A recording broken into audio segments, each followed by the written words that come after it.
Welcome back to Tulane Dynasty Season 5. We have scheduled the number 12 team of the country. Now, of course, we had a very successful season last season where we won it all. However, our path to the playoff gets a lot harder this season. You know why? Because we are no longer playing in the American. We have joined the SEC. And with our conference matchups, they are difficult. Texas, Tennessee, South Carolina. We do get home games, thankfully. And then we'll go on the road for 2 against Vanderbilt. I know they just beat Alabama in real life. This needs to be a win.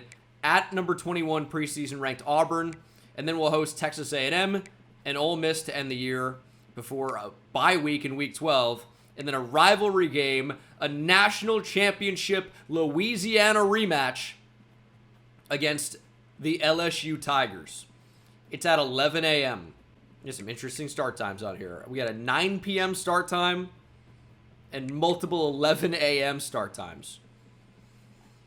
Well, if it is Eastern time, this is... Oh, no, that's North Carolina. It's 11 a.m. local time. Why? I don't know. But if you need a refresher on the team, here it goes. At quarterback, it's in a weird spot. Donovan Dorsey won the starting job back last season, led us all the way. Roy Homer has transferred out, right? We didn't really recruit quarterback that heavily because we have guys waiting in the wings. Earl Gage, redshirt freshman. The redshirt sophomore, fan favorite, Boogie Finger. How he's still here is a mystery. And then Brendan Terrell, 91 speed, 94 acceleration. He's a lefty, but has big-time potential as a thrower of the football with very good overall accuracy. Could be a guy that we develop. And then Isaac Tresnick also I like as well. So we've recruited quarterback really well. And then at running back, I'm going to tell you, Jason Blackman, a former quarterback recruit, has been changed to running back. He's our highest rated running back. He will not start because we have a former 5-star in Shakir Stingley. He's not going to start either because we're turning over to Al Holliday, the 5-star freshman power back. 5'11", 230 from Antioch, Tennessee. Elite dev trait. This is our starting running back. He's got big-time power.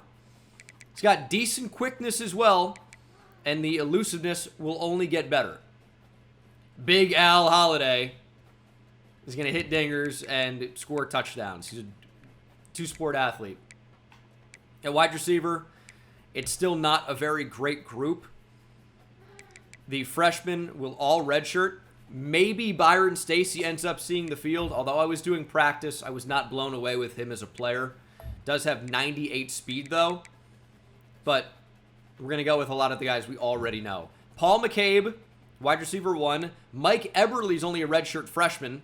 Good speed, good size. But Kelvin Boyce might be our best player. We saw him a little bit last year. He's got elite dev trait. And he is obviously very, very fast with good hands. We need him to take a big step up this season. Of course, you guys know the tight end Gashawn Myrtle and Kolo Matangi has played as well. The offensive line, for the most part, looks very, very good. And then the defensive line is better than ever. Lorenzo Ancra is a big-time player. Only normal dev, but was incredibly productive for us a season ago. He's pretty much as good as he's going to get. But he was a big-time player for us. Put up 15 sacks in his first year as a starter. His first year even playing. That's a breakout season. Really, really good addition. But I want you to check out Deontay Figures. Looks can be deceiving. He's got elite dev trait. He's 6'4", 283. 85 power moves. Great strength. He can stop the run and tackle. Finesse moves is not too bad. He's got 86 speed, 90 acceleration at 283 pounds.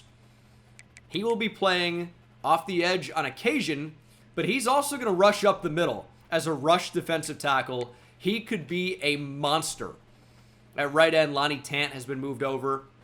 I think he's going to end up being a really nice player for us. 88 power moves, 90 finesse moves, and then at defensive tackle, it's a lot of the same guys you know. Brett Brandenburg's been a great player for us. Glenn Keenan, we love. He's going to be playing here as a true sophomore. 85 overall. And we also might see some Alan Shakir. He's a 296-pound defensive tackle with 81 speed. Dwayne Hayner earning more playing time here as a redshirt junior. We know about Gordon Spoon. Right outside linebacker Marvin Wick and Benji Allers will play. And then at corner, I love our corners. Jamie Copels, I have super high hopes for. Elite dev at corner with 82 man, 92 press, and 96 speed. Not much of a zone guy. We're going to be running, I think, a lot of man coverage this year. And when we can play man and press, we're going to be a hard team to beat. At free safety, Glenn Parrish is a great player for us. And at strong safety, you'd think we'd be starting Ezekiel Kwanjo still. And that is true. But Steve Epineza at 5'9", 192 has every trait you could even ask for. Platinum layout. Not every trait. He doesn't have, unfortunately, ball hawk yet. But platinum layout, gold house call, platinum robber, and gold knockout. He's going to be our slot corner. 91 zone, 81 man. Press is very bad. But he will be our starting slot corner with those abilities and decent athleticism. I'm super excited for this season. The recruiting update before we take on the number 12 team of the country on the road.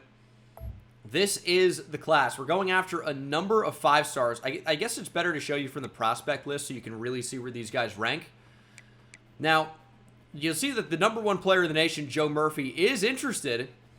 But when we look at defensive end, and we're really trying to bring in a lot of those in this class, he is just very similar to a couple of other speed rushers that I think are going to be easier to get in Tyrell Proctor.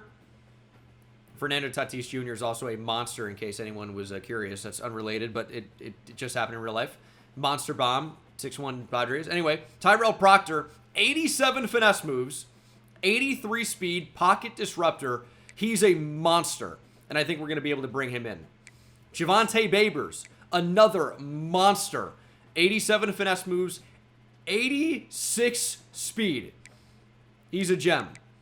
Kai Jackson is also very good, but he's a power rusher. 83 speed, 83 power moves, 86 acceleration, 81 tackle. And then Oscar Harvey's kind of more of a developmental player, but at 6'5", 290, I see someone that might be able to play defensive tackle, and I would like to add him to the class.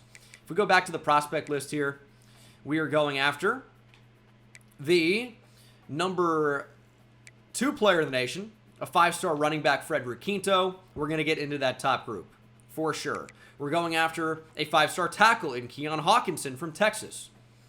We're going after a 5-star quarterback in Alex Tejeda. Talked about Tyrell Proctor. We're just going after some 5 stars. That's what we do. We're a great team now. We're in the SEC. We need more top recruits, and we'll see if we can bring in Tejeda. We'll see if we can bring in some of these running backs. Frederick Quinto is quite good. Jermaine Sheed might be even better. The number 15 player in the nation. He's got great interest in us already from Pearland, Texas. 91 speed, 90 change of direction, 87 juke, 80 spin. Could be really, really good for us. I also like Leon Dobbs, number 66 player in the nation. More straight line speed at running back, but a very good player. I don't know why Dorian Smalls is on the list, but some really good players on the list. We know we need wide receiver. This is just not really that great of a wide receiver class, so we're in a bit of a tough spot with that. We're focusing a bit more on the defensive line and in the trenches, and hopefully we free up some points to start recruiting Joel Eberle at left guard, because these guys are really, really going to help us out. But we're going heavy into the trenches, especially with the pass rushers on the outside, a defensive tackle or two. And we're not really focusing that heavily on the secondary at this point. But I do want to bring in the 5-star free safety, Malik Davis, who looks like a freak. If we can bring in the corner, Dwayne Randall, that's nice. But I'm really not going to go too far out of my way to make that happen. We have really good talent at the cornerback position currently. Week 1, Boston College is just an 81 overall to our 91. This needs to be a college football playoff season for us, and it starts here against BC. Okay, number 12, Boston College. They're only at 81 overall. It's the Aflac kickoff game as well. You know about some of the changes made to the team. That was a long-winded intro. And we might actually turn up the quarter length to get more realistic numbers as they've made that change. But you'll see a lot of new starters all over the place. A lot of new starters, including the freshman Big Al Holiday. Let's get him a touch to start this game. And he's got decent speed, and he's got some space as well. Al Holiday gets 16 on the first play from scrimmage here in 2028. He's going to be a big-time player for us, I promise you. I promise you. He's going to be a nice addition for us. And they're just not even going to touch him. If you're going to give Holiday that space, we're going to take it. But we also have another running back that can come in the game with a high pedigree, former 5-star Shakir Stingley. Maybe more of a receiving back. Has been disappointing as a runner overall when we use him. But as a receiver, he should be pretty good. We've been setting up the run. Let's work off play action. The linebacker bit down on it. Holiday's open anyway. Let's get him in space. The tackle is made by Brian Schofield. It's a really big play. Kelvin Boyce might have had it deep down the field. There's a lot of game left. Don't really need to take a shot in that spot, as we're going to get on the move with Donovan Dorsey. Get a block on the outside and duck out of bounds at the 36. Offense is cooking, as we should. This is a team that, on paper, we are significantly better than, okay? This should be one of those games where, all right, it's kickoff week, BC, you can do your thing. You're the number 12 team in the nation. That's fine. That's fine. We are way better. And that was a mistake. Holiday, I think, actually dropped that. But that's not really a ball we need to be throwing in that spot. And we'll see if Al Holiday, the big power back, can get us a big first down. And he does. Now, the problem with a power back is those guys don't typically avoid contact. And you worry, okay, if you're searching out, seeking contact for an entire game, is health going to be a problem at some point? And it might be. It absolutely might be. I'm not loving the coach suggestion so far. It's a lot of the same plays, a lot of like look at the route from Mike Eberle. We will not have time to ever throw that. There's nothing there. And this drive is already falling apart. We need a Kelvin Boyce touchdown here. Nope, didn't have the time. We're going to have to settle for 3. We looked unstoppable, and then out of nowhere, it just fell apart. And you know what I think it was? We stopped running the ball, and now we're going to settle for 3. We do get points to start the game. We look good, but we could have looked a lot better. We didn't finish the drive. Holding a 3-0 lead. Let's see this defense. Some new faces out here, but some really talented players. Let's play action. And it's a throwaway. It's a long field goal here for BC. And they actually do end up hitting it. 49-yard field goal is like kind of long for college. Yeah, we need to amp up the quarter length because this game is already into halftime pretty much. It's 3-3. Get on the move. Dorsey. Nice throw to McCabe. It was a little unusual the way we got it there. Only 43 yards passing here for Dorsey. Get that to Kelvin Boyce. Good ball. Nice catch on the sideline. Now we're moving a little bit. 5 of 11 throwing is just not where we want to be, though, with Dorsey. We're going to get on the move. Donovan Dorsey scrambles in. Touchdown. First touchdown of 2028 is a scramble from Agent Zero, Donovan Dorsey. Should have the lead here going into the half. Although, big third down, got to make a stop. Dwayne Hayner, we're going to see a lot of this year. As I said, we know all about Gordon Spoon. Throwing at Tongues. What are you doing? Our corners are way too good. Derek Tongues with the interception. He's actually got room for return before being blindsided by an offensive lineman. But a big interception by one of our best overall players, Derek Tongues. And we don't end up doing anything with the remaining 30 or so seconds in the first half. And it is 1st and goal here on the 7 in the second half. Throwing it up. Kelvin Boyce cannot bring it down. We were always going to throw to him in that spot. When you have a 6'4" receiver that can really go up and get it, you got to give that guy opportunities to make plays. And that's what we're going to be doing. Trying to. It wasn't even close. And that was probably a touchdown if we get an accurate ball there. But back-to-back plays now have been incomplete for Kelvin Boyce. It's not what we want as Eberle drops the ball. And again, we will settle for a field goal try. This is not going to fly against some of the top teams in the SEC. But this is a kickoff game. A lot of fresh faces. Some players making their first career starts, appearing in their first career games. You can expect some growing pains. Here's 3rd down and 6. We got to air it out for McCabe, and Paul McCabe catches it and brings it inside the 5. Let's go. Good throw from Dorsey. Let's punch it in. This is why Al Holiday is the starter. For 1st and goal on the 2 situations. Holiday didn't need the power. Walks right in. Touchdown, Green Wave. And we are extending our lead. These are beautiful helmets. There's something about like the matte kind of feel of the helmet with the shiny glimmer of the logo. I like it a lot. I love the Tulane aesthetic. They've got a great scheme of colors. That light blue especially. I mean, that's just one of the best colors that there is, really. 4th and 12 for BC. Trying to stay in the game. Gordon Spoon, big hit. And he forces the incompletion. Now the onslaught is on. It's 27-3. And I think we actually just run straight at him here. We got a bunch of tight ends in the game. We have a big-time power back. And Holiday searching for space. I think he got it. He did. He's over 100 yards rushing, by the way. Look back over the course of this dynasty. How many 100-yard rushing games do we even have?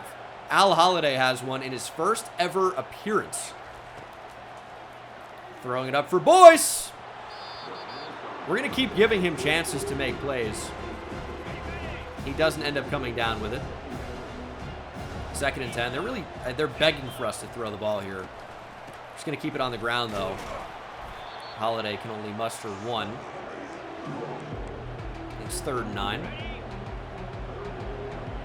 I mean, I tell you what, when they press Boyce on the outside, I like our chances.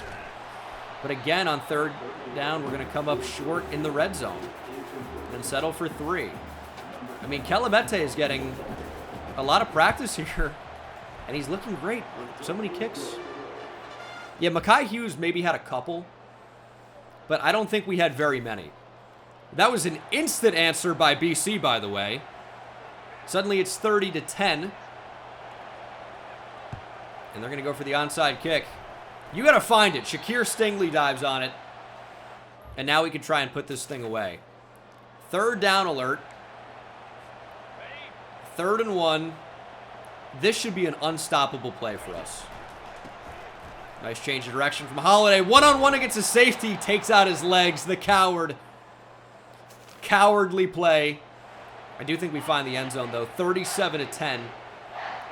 4th and 1 for Boston College. Trying to stay in it. And oh my goodness.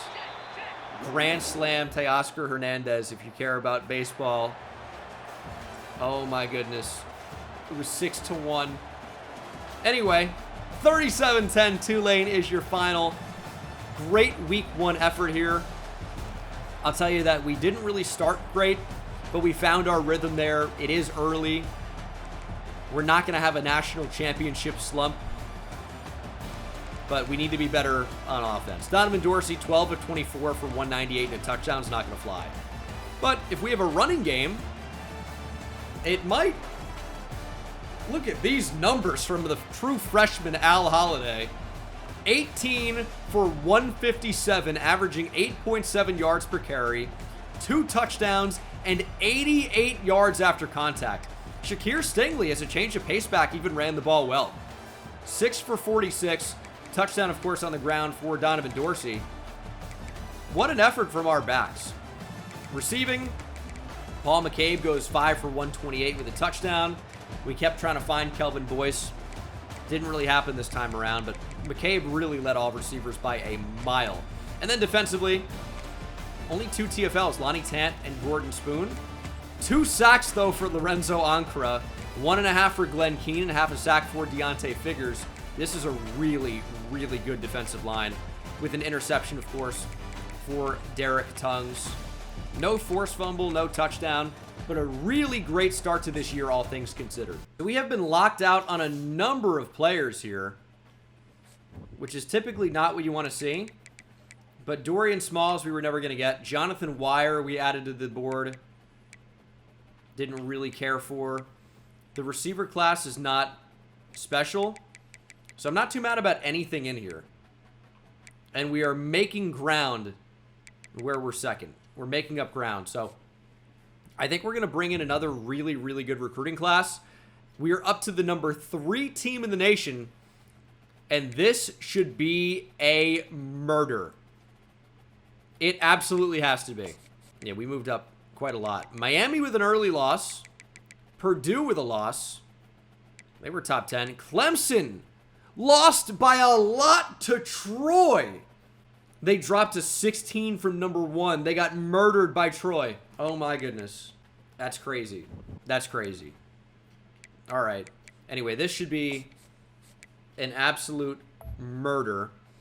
We're up to number 1 on Frederick Quinto. We could be number 1 on Alex Tejeda in the very near future. We do have 5 points laying around. I guess we'll throw him on the quarterback. And then, of course, got locked out on Dorian Smalls. We'll just make updates where it's actually necessary. A lot of these players need to just be off our board. We just don't really have the points right now. I might take him off somebody and kind of rearrange things. 4-star tight end could be a nice move. I like what we're doing on the offensive line a lot. I don't know that we're going to be able to make pace with Miami and Tennessee, even if we had any points for Joel Eberle, so we're going to take him off the board. Might get back in some of these recruitments on those centers. We're inching up to number 1 on Tyrell Proctor over LSU. That's close, but not yet. We're number 1 now on Javante Babers, 5-star defensive end. Number 1 on Kai Jackson. And we're almost number 1 on Oscar Harvey. Probably doesn't make sense to put 65 points on him, but I see a really versatile player with 3 silver mental abilities already. There's something big there. And then Tevin Felton. I mean, this guy looks like a freak. Really want to bring him into the class. And you need these type of players if you're going to be competitive in the SEC. Cameron Silva looks great. Sony Ika looks like he could be very solid. I mean, these linebackers are pretty much all the same when they're going to be power rushers. Eric Whitted I like. He might end up going to LSU. But we're going to stay in that recruitment for a little while longer, I think. Then Dwayne Randall's a maybe. Pulling away a bit on Malik Davis. Big-time 5-star safety. So recruiting, I would say, is going really, really well right now. We have no points to schedule anybody clearly for visits. And this is one of those where this needs to be just a murder. So the line, of course, there's betting in the Twitch chat, twitch.tv/Bengal. Use code Bengal on Underdog, unrelated, but use code Bengal on Underdog for daily fantasy sports. The line is minus 31.5 for Tulane, right? So we need to beat this team by a lot. And I'm going to say that honestly shouldn't even be enough. If we don't cover, we're in trouble. This is my first time, I think, playing the Sharks. I think I've scheduled only pretty much only the Royals. Of course, this schedule was made before the scheduling bug was fixed, so I couldn't adjust our schedule at all. But we've moved the quarter length up to 9 minutes, so it should be a little bit more realistic in simulation here. Rain coming down. First home game of the year, and it's against an FCS school. Don't be Troy to our Clemson, okay? This needs to be a game where we come out and we show that we are very clearly not only one of the best teams in the nation, but the best team in the nation. 3rd and 5. I'm going to say this is 4-down territory. We're going to run the ball. Stingley's completely wrapped up. Instead of, I mean, that's insane. That's insane. Instead of, like, gaining a few to make it 4th and short, it's 4th and impossible there. 4th and 9. And now FCS Northwest has the football and is driving, but Gordon Spoon takes it right back. Easy reads. The Lorax. Gordon Spoon with a takeaway. And hopefully this offense can wake the hell up. Because that first drive, bringing me out on 3rd down was, what are we doing that for? How about a 1st down spot? Shakir Stingley's more of a receiving back than a runner. We're going to let him run, though. He gets 7. 3 rushes, 10 yards after a loss of, what was it, 4 or 5 earlier. It's really not too bad. Big Al Holiday's back in the game, though. We're going to work off play action. And we're going to throw down the field. That's going to be intercepted. That really just didn't know the route. Thought he was going to be running into the space. Works back up towards the safety. And it's another takeaway. Nearly back-to-back for both teams. We're not looking like the #1 team in the country right now. That's for sure. You know what could be interesting, though, is instead of doing game lines, do individual players. I think that could be really interesting. Good coverage from Deontay Figures, a 283-pound defensive lineman. And already we've given away the football again. What's happening? What is happening? This is brutal. I mean, Dorsey's 1 for 4 throwing with a pick. What an insane start. Get this quarterback. Force a throwaway at least. 3rd and 5. We're going to blitz. We're going to get after the quarterback. There we go. Brett Brandenburg brings him down. And this could be a miss, by the way. In the rain, far right hash, FCS kicker. Although sometimes they're really good. Sometimes those are the best players on the team. And we are currently losing. Down 3-0 to FCS Northwest. And it's 3rd and 8. We're not moving the ball even in simulation. This is kind of insane. Deshaun Myrtle can't make the catch. We're going to punt. And our defense needs help. Oh my God. I mean, we're asleep at the wheel here. We can't even catch up to the tight end. It's got to be the weather. I mean, the green wave is not rolling here. We're actually drowning. FCS Northwest knocking on the door. They're going to run up the middle.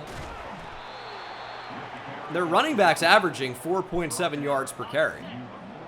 That's too many. Pinch the line here. Bring Glenn Parrish up. Make a play. Throw to the flat. Touchdown, FCS Northwest. This is a team we were supposed to beat by 60. We're down by 10. It's another 3rd down alert. Can they do anything in 3rd and 12? Do anything in simulation, please. Oh my God. Get that in there, please. It's a missed throw. And we will have to punt. Oh my God. Run the ball. We got 2. We safetied them. We got a safety. All right. 10-2. Get it to Al Holiday. He's actually a little bit banged up. 5 rushes, 35 yards for him. Donovan Dorsey here. I mean, he's a slow starter, I guess. 2nd and 1. Holiday 1st down. At this point, we're just, I mean, we're going to try and tie it up, of course, before the half. But we're not going to try and just treat them like an FCS school anymore. We're going to try to be a little bit more methodical with how we move the football. And actually play offense instead of just saying, hey, run deep every play. We have better athletes. I don't know that we do. We don't look like it right now. Sacked. 3rd and 10. I mean, they're like a 57 overall, 50 or 67 overall. I mean, how are they not just getting annihilated? It's going to be 4th and 4. It's not going to be a 53-yard field goal. We're going to try a screen. This should be going to Shakir Stingley probably over Holiday. We're actually going to throw that down the field and missing the tight end. He had a free inside release. Dorsey forced to throw off his back foot. And we are into the third quarter. Down 17-2. And Holiday's hurt. Oh my God. Figure it out, please. Dorsey to McCabe. I'm on the verge of benching him, by the way. Shakir Stingley. Punch it in. Snap the ball, please. Stingley, touchdown. Our first touchdown of the game against an FCS school comes in the third quarter. 3rd and 7. These routes are too long. Taking off with Dorsey. Just get the first. Red zone. I just haven't felt comfortable this entire game, really. Last play of the third quarter. On the move. Get up the field. Donovan Dorsey. Spinning back. Still on his feet. And down at the 2 to end the third quarter. It's been a heck of a game so far. I mean, I feel like you really couldn't even write this. It's been a disaster. We've played about as badly as we could possibly play. Kelvin Boyce touchdown. All right. Starting to find a little bit of momentum here.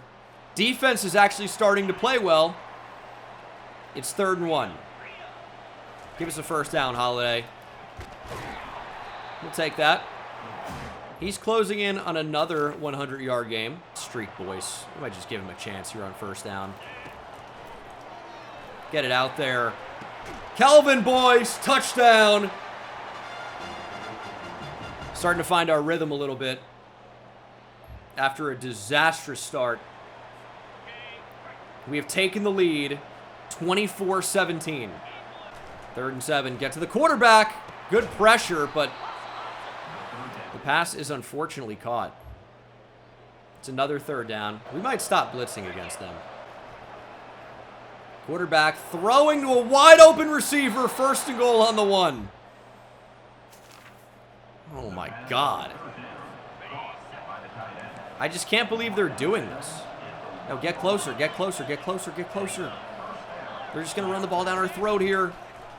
Big tackle from Quanjo. I mean, this is we're absolutely not going to cover at this point. No kidding. But it's about winning at this point. I mean, this would be a disastrous loss early in the year. Touchdown FCS Northwest. End of game. Al Holiday. Take us to the finish line, please. We got to be out of this game.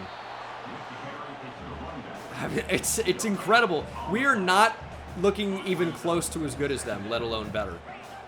They're like a 67 overall. This is insane. It's going to be 3rd and 8. It's 24-24. And we are sacked. Timeout, Sharks. Good punt, though. I think that's going to bounce. It's going to roll. Got him on the 28. Defense. Let's go. It's already incredibly embarrassing for this team here after winning a national championship to potentially lose against an FCS school. We got to play tighter coverage. That would be a start. We're playing man coverage. If they get open against our man coverage, there's a serious problem. Intercepted to Mario Penny. What a mistake. That's got to do it. That's got to do it. We shouldn't be celebrating to the crowd, but that's got to do it. What an interception by DeMario Penny. I mean, they have a couple of timeouts. We're still struggling to move the ball against them. That's what I don't get. Holiday change of direction. Big power. He's over 100 yards. The Sharks have called their final timeout. We just got to line it up. I mean, we'll play for a touchdown, but just got to line it up, really. Take time off the clock.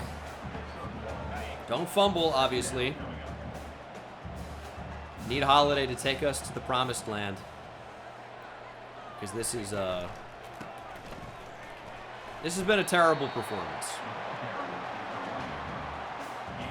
There's no way around it. Third down. It stays on the ground. We're going to let this tick down. And we have to remember to turn shoot clock off. Holiday, touchdown. So, I guess FCS Northwest will have a chance to answer here. But they shouldn't have nearly enough time. 8 seconds to go. Al Holiday puts us on top, 31-24. Let's end it. There it is. Pass rush got there. That's it. This is one of the most embarrassing wins in the history of the program. We scored 2 points in an entire half against an FCS school. We're going to be looking into changes at quarterback. Al Holiday, true freshman running back, is your player of the game. Game-winning touchdown, 122 yards on the ground. On to the next one. Got to put that one behind us. Donovan Dorsey again completing 50% of his passes. 2 touchdowns and a pick. Touchdowns for Stingley and Holiday, of course. Receiving, 2 touchdowns for Kelvin Boyce, but we don't really have that X factor at the position yet. I think that much is clear. And then defensively, 3 TFLs for Glenn Keenan and Lonnie Tant. 2 for Ezekiel Kwanjo. Ankara continues to dominate. 1.5 sacks. Brandenburg had 1. 2 interceptions for Gordon Spoon, who was injured in this game. And 1, of course, the game-winning interception for Demario Penny. Great stuff from Gordon Spoon, but now you start to wonder, is he okay?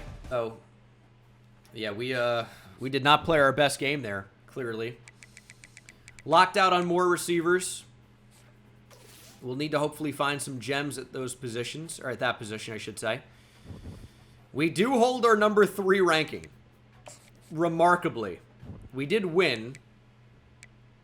Tennessee handled business a little bit better against an FCS school, as did LSU. That was a tough performance for us. 7-point victory over an FCS school. We narrowly avoid being upset here in week 2. That would have been disastrous. We take the lead on Tejeda, extend it on Quinto. We're into the picture now. And we're pulling away on Jermaine Sheed and Leon Dobbs. At wide receiver, again, more players to get off our board. But it's just not a particularly impressive group. Like, Carlos Ritchie's a 5-star who looks to be a pretty solid player, but I don't know if he's overwhelmingly good. And then Tyree Hadley was a bust, but is quite agile with very good spectacular catch. Is it going to be enough? I don't know. We're not really in a position to rearrange too much, though, although we should be in the top 5 on a couple of players, so we can start to do pitches as opposed to just straight sells, right? That should be. We can also consider setting up some visits, but number 1 on Tyrell Proctor now. Number 1 on Javante Babers, Kai Jackson, and Oscar Harvey. Number 1 on Tevin Felton. Number 1 on Cameron Silva. We're about to be number 1 on Sony Ika. We've taken the lead on LSU. Okay. Number 1 on Ramon Salcedo. No middle linebackers yet. Number 1 on Dwayne Randall, who's not receiving any offers. I don't know that he's exceptional, but he's good enough to get offers.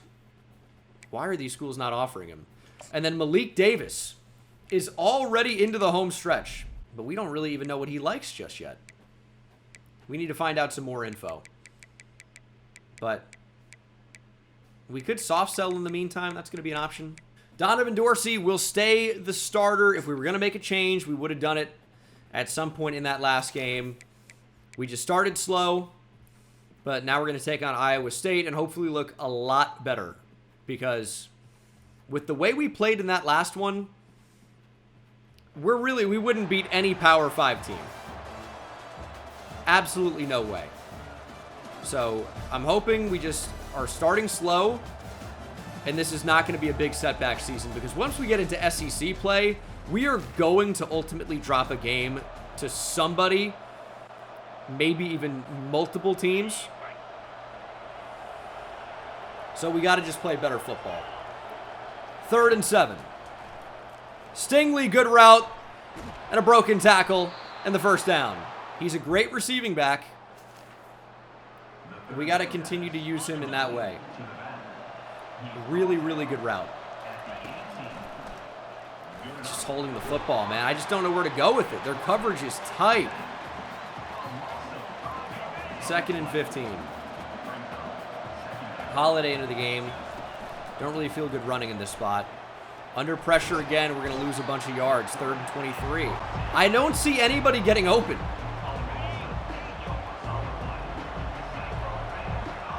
Don't know where to go with the ball. How about down the field for Boyce? It's overthrown. God, he's useless, dude. The receivers are useless. Wind against us. That's not good. This is a hard kick. This is a particularly difficult kick. Does it have the leg? It does. 3-0. All right.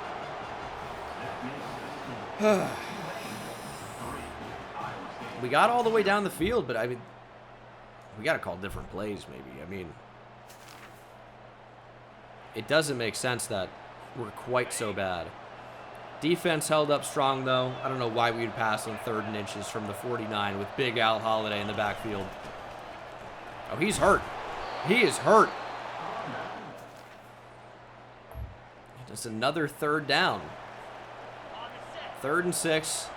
Stingley's worked his way in. Let's put him on a wheel. He's open. Shakir Stingley. First down.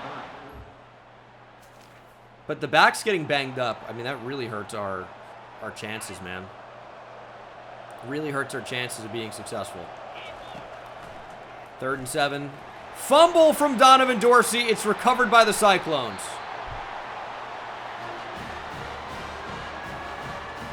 Couldn't find a spot to go with the ball, as is typical.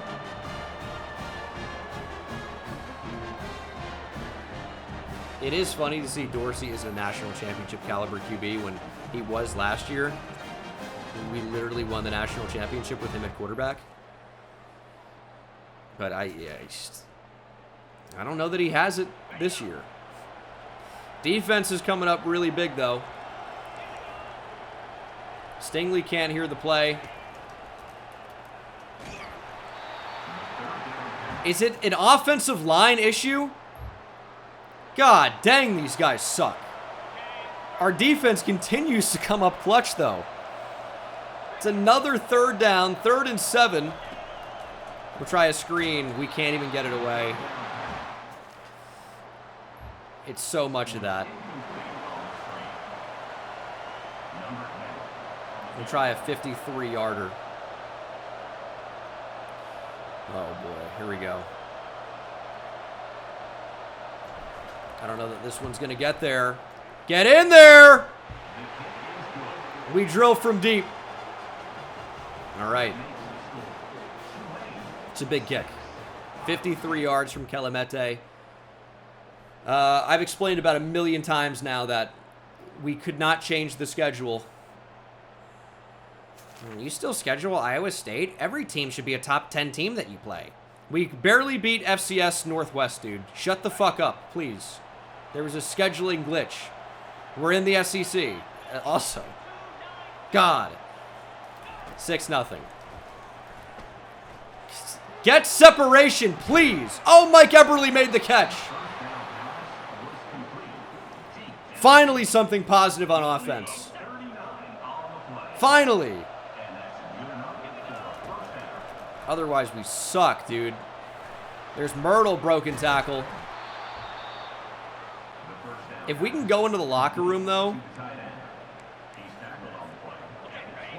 We're going to try and make it 14 probably. If we can go up with a 14-0 lead, it's not really that bad of a half here on the road. Tough Iowa State team.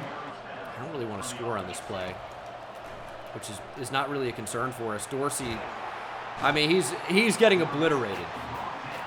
Is it a separation issue? Or is it more of an offensive line issue? Could be a read issue. There's Eberle. Another nice catch from him on this drive. But it is a struggle to move the ball. It's another rain game. Holiday. Stop short. That's not the worst thing, though. Remember Awuzie? He's back to fullback. Lead the way. Holiday! Stop short again. 3rd and goal on the 1. 10 seconds to play in the first half. Touchdown, Al Holiday. Feed Holiday. Now we're going for 2 here. It doesn't want us to go for 2. I'm going for 2. We really can't throw the ball, though. We're going to try and run it. We're going to try running it. Al Holiday. Oh, big pancake. Look at 67. Ferreira. Huge hit. Completely bowls over a would-be tackler. 2-point conversion's good. It's 14-0. Not an awful first half. Our offense was terrible. Our defense is absolutely elite. And they gave up a touchdown for the first time all game. It didn't give us any opportunity to do anything. It's the end of the 4th quarter. It's a touchdown game. This team sucks, dude. This team absolutely sucks. I mean, we're sacked. We have Boyce not running the route. He's supposed to be running a streak. He doesn't sprint. I mean... And by the time we want to get over to McCabe, we're getting sacked.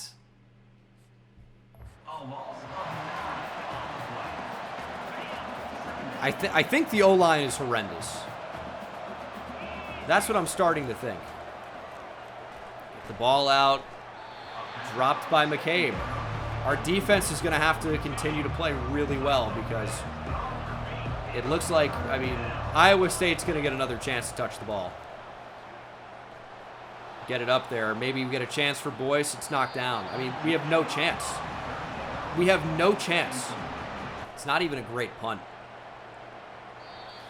We have no chance on offense. I mean, it's brutal. Our receivers don't appear to have any separation. Our O-line is not giving us really much chance to even let them. This has got to be a pick. It's intercepted. DeMario Penny again in the 4th quarter. I mean, I'm not even sure he's supposed to be on the field. But another 4th quarter interception for DeMario Penny. It should really be Steve Epineza. But DeMario Penny keeps finding his way on the field and making game-winning interceptions potentially. What a player. Holiday. Big hit from Big Al. Trucked him over. He hasn't been super effective today. 13 for 59. That is a monster move from Al Holiday. Another big shot from Holiday. Knockout punch from the true freshman. Second and 1. Stingley can't get anything. Let's get Holiday back on the field. Let's get Al Holiday back out there. Injury for Iowa State. That should take one of their timeouts away. It's bullshit that it doesn't. It's outside 2 minutes by 4 seconds, so they're allowed to just get away with stopping the clock here. Dorsey doesn't have the speed. We're going to throw it away. There's a 2-minute timeout. Shakir Stingley, can you run the ball? Nope. Timeout, Iowa State. It's going to be 3rd down. We are not good on 3rd downs. Or really any down. Boyce over the middle. Diving! Touchdown! 6'4". Needed every inch to reach the ball across the goal line and extend this to a 2-touchdown lead here late. Iowa State going for it on 4th down. It's 4th and short, though. We need this pass rush to get wild. Get after it. Intercepted, Derek Tongues. Game over. Yeah, wave goodbye. Send the fans home. Cyclones can't outlast the green wave. 21-7 is your final. Our defense played amazing. Our offense really continues to struggle. We're 3-0. It's not been pretty. 3 interceptions for James Drew, Nancy's brother. Donovan Dorsey stepped up in terms of completion percentage, up to 53%. Shakir Stingley got 16 attempts, goes for 19 yards. How about 16 for 97 and a touchdown for Al Holliday? How many times were we sacked in this one? That's what I want to find out. At least 4. Felt like even more, though. I wonder how many are on the quarterback. Eberle had a really nice game. Touchdown for Kelvin Boyce. And then defensively, 3 TFLs for Lonnie Tant. Deontay Figures, I could see being a true starter at the end of the year. Sacks for Glenn Keenan, Tant. None for Lorenzo Ancra. Interesting. Picks for Demario Penny, Derek Tongues, and Gordon Spoon. He's having like a defensive player of the year type season. Forced fumble as well for Glenn Keenan. We couldn't recover it. The defense is starting to come alive. The offense is still about as dead as ever. So we have 35 hours now. Do we get back in on Droogsma? We are in the mix. So this is a very interesting prospect, potentially. 95 speed, 95 agility, platinum road dog. This could be a big-time receiver that we've been looking for. But it's not going to be easy to get him. We're going to have to go full 65, I think, to really be in this over Colorado, LSU, Oklahoma, Texas. I mean, it's some real blue bloods going after him. See where we are in Richie. We are recruiting maybe too many running backs, but they're very good. And, of course, we're going to have to go ahead and change how we're recruiting now that he's in the top 5, which is really not too bad here. A lot of these guys are in the top 5 already now. So that's extremely nice. And, I mean, we're going to be pretty close to decisions on some of these guys. I would say that this is where you would consider trying to get these guys in positions for visits. Like, week 5. It's the... Are we going to beat Texas? They're a lower tier opponent, apparently. No, they are not. That's like asking to lose. That's really not what we want to be doing.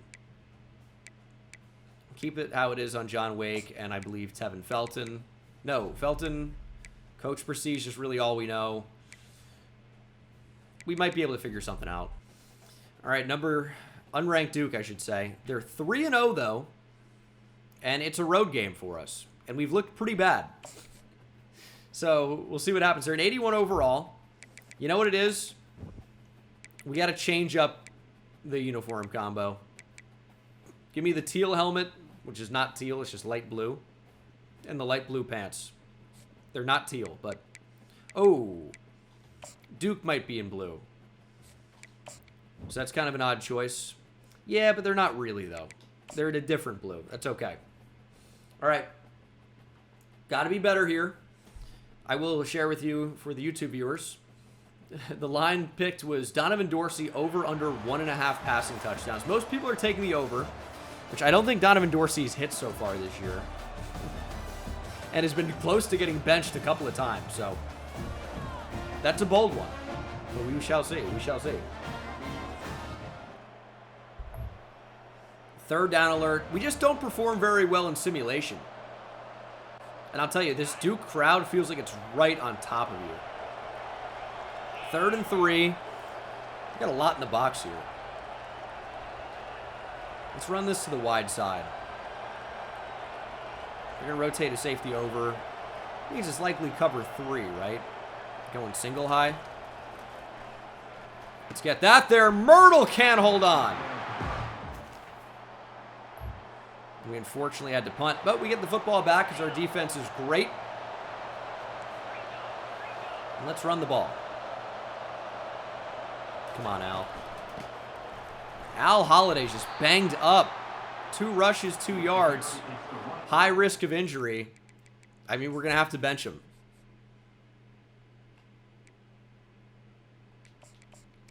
We might bring in Jason Blackman. Holiday needs a bit of a breather. We're going to bring in Jason Blackman, the former quarterback. And maybe we'll try to move the ball through the air. 2nd and 5. Dorsey looking to take off. There's nowhere to go. 3rd and 4. It's been really tough to move the ball tonight. There's Stingley. It's a nice move. Shakir Stingley, the 5-star receiving back, gives us a 1st down. I really do like throwing him the football. Jason Blackman into the game, our highest overall running back. Really has not played very much this year. McCabe wide open. That's a nice move. Broken tackle. McCabe still on his feet. Wrestled down near midfield. Starting to move the ball through the air a little bit. It's a lot of the same type of play calls, though. And they've not been really effective. There's Stingley wide open. Shakir Stingley with a block. And Stingley brings it down to the 22. He's been a really effective receiver in this game for us. Duke's going to have to try and start taking that away. Dorsey barely able to get it away. Oh, my goodness. I don't want to run PA boot, whatever that was. This is a different PA boot. We're going to run right into a sack, probably. Hopefully it doesn't happen. Check down. Kolomatangi makes it 3rd and short. That was a really big broken tackle by Donovan Dorsey to even get in a position to throw that football away. 3rd and 1. Jason Blackman picks up the 1st. It's a good drive so far. But we got to finish. Looks like they're set up to stop the run. That's wide open. Gashawn Myrtle. Touchdown. All right. We actually start a game with a touchdown. That's something we really have not been doing. And we have a red zone alert. A chance to score some points. Defense continues to play well. 1st and goal from the 7-yard line. Jason Blackman. Nice little cutback. Blackman down to the 2. 3 rushes, 10 yards for him. And we're set up to power run here. But that's what they thought. It's play action, and it's another passing touchdown for Donovan Dorsey. That is the over. As Awuzie. Remember him? He's still on the team. There's a receiving touchdown for him. Ezekiel Awuzie with a big score. And our defense continues to play really well. 14-0. Gives us a chance back on offense. 3rd and 10. Down the field, Paul McCabe. It's another touchdown. 21-0. The Green Wave are rolling here at Duke. That was a decent throw as well. And our defense has given us the ball back again. Here's 3rd and 5. We will try running the football here. Blackman finds the space. 1st down. That'll take us to the 2-minute timeout. Or will it? Because I think we've scored. Football back. 3rd quarter. It's 28-0. Dorsey stepping up. What a play from 25 at linebacker, by the way. How do you take away the angle, the Texas route out of the backfield, and then still come over and make the play on the quarterback? That's simply insane. Byron Stacy into the game. We have backups in the game. Deep shot. Incomplete on 3rd down. But the backups have made their way into the game. but it's not over yet. It's 31-0. Deontay Figures off the edge. I'm super excited to see him. Yates is a safety that's playing in the box right now. Throw the outside. First down, Duke. One of their few today, and they do end up with points. And they're going for it again on 4th down. We're going to play, I was going to try to play man coverage there and press. Don't end up doing it. All right, I mean, Duke might make this look a little bit closer. But we've pretty thoroughly dominated them this one. We're going to press as well. 4th and 10. Throw over the middle. That's wide open. Touchdown, Duke. Okay.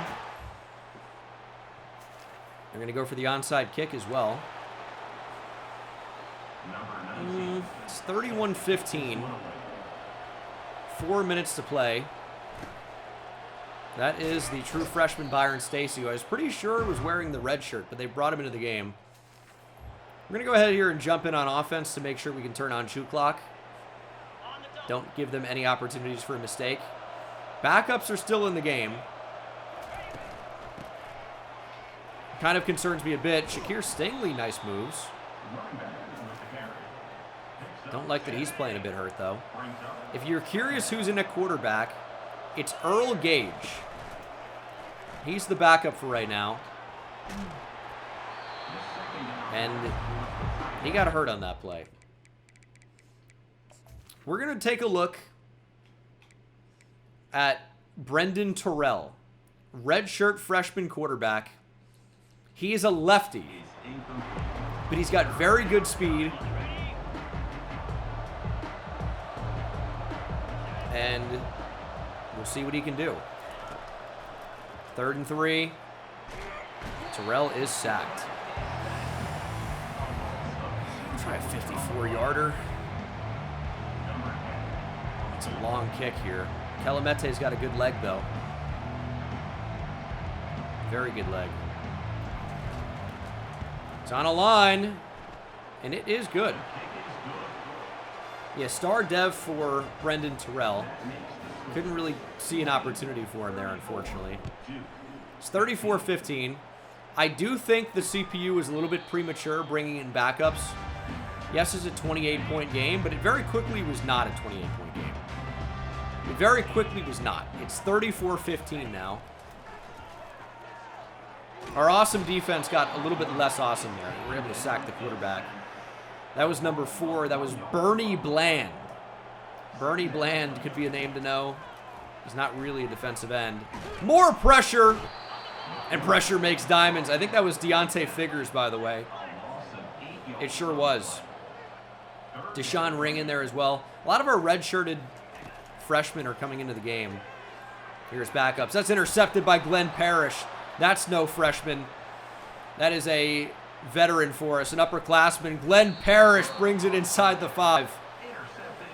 And that really should do it. The senior safety from Louisiana should seal the deal for us. Stingley, it's only 1. That's the 2-minute timeout. And we could try and pass here. Stingley's just a bit banged up, right? Or pressure off the edge. Terrell's going to get sacked and lose a bunch. I really thought with 91 speed we might be able to outrun a defensive lineman. It didn't end up happening. But Duke not bothering to call timeouts.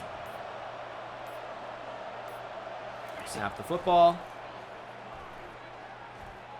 On the move. Brendan Terrell, broken tackle. He gets 16. And we'll give him a chance here. Byron Stacy is like our best young receiver, by the way. In case you were curious. I don't like how the clock's not ticking. Don't really know what to put him on. But Byron Stacy's like the guy for us long term, potentially. We're going to give him a chance, I think, no matter what. Ball up in the air. Byron Stacy cannot reel it in. Duke will take over on the 4, but I mean, I'd like to see him get back in the game at this point. It sure would be tough. Maybe a safety or an interception. Are you shocked it's the fourth quarter and DeMario Penny just got a takeaway? He's the fourth quarter interception machine. And they want us to actually score here. All right. DeMario Penny, man. What a guy. Running with Terrell. Little spin move. Brendan Terrell down to the 3. And this is your final play of the game. As time expires, Terrell fires to the end zone. Touchdown. His first career passing touchdown. All right. 0-0 on the clock. It's not going to do much more than piss off Duke. But that is your ball game. 40-15. A weird one, but a lot of the games this season so far have been. Defense played great. Offense, I mean, Donovan Dorsey, 18 for 25, 262 yards passing, and 4 touchdowns. Ended up with a touchdown for Brendan Terrell, even though we basically never even passed it with him. Just really the one true attempt. And then rushing, Jason Blackman leads away, 12 for 68. Shakir Stingley, 12 for 44. And he's just not much of a runner. He's more of a receiving back. Paul McCabe had a touchdown, 70 yards, led the team. Gashawn Myrtle, Kelvin Boyce, Dom Woods, and Ezekiel Awuzie all with touchdowns. We had 2 touchdowns receiving on a combined 5 yards. Sacks for Bernie Bland, Lonnie Tant, half a sack for Figures and Penny. Interceptions for Glenn Parrish and DeMario Penny. Our defense was just solid. Just kept forcing punts. This could be a big week for us. I don't know that we're going to earn any commitments, but we're in good spots for a number of different recruits. But now we'll have to play the Texas Longhorns. They're 2-1. Our first game officially back in the SEC. Of course, Tulane, one of the original SEC schools, as U of H trying to get in on the Frederick Quinto recruitment. Number 2 player in the nation. Tom Ball is in the Houston area. Houston trying to keep him local. Okay. How close are we to some commitments, man? Tyrell Proctor, we're in the home stretch.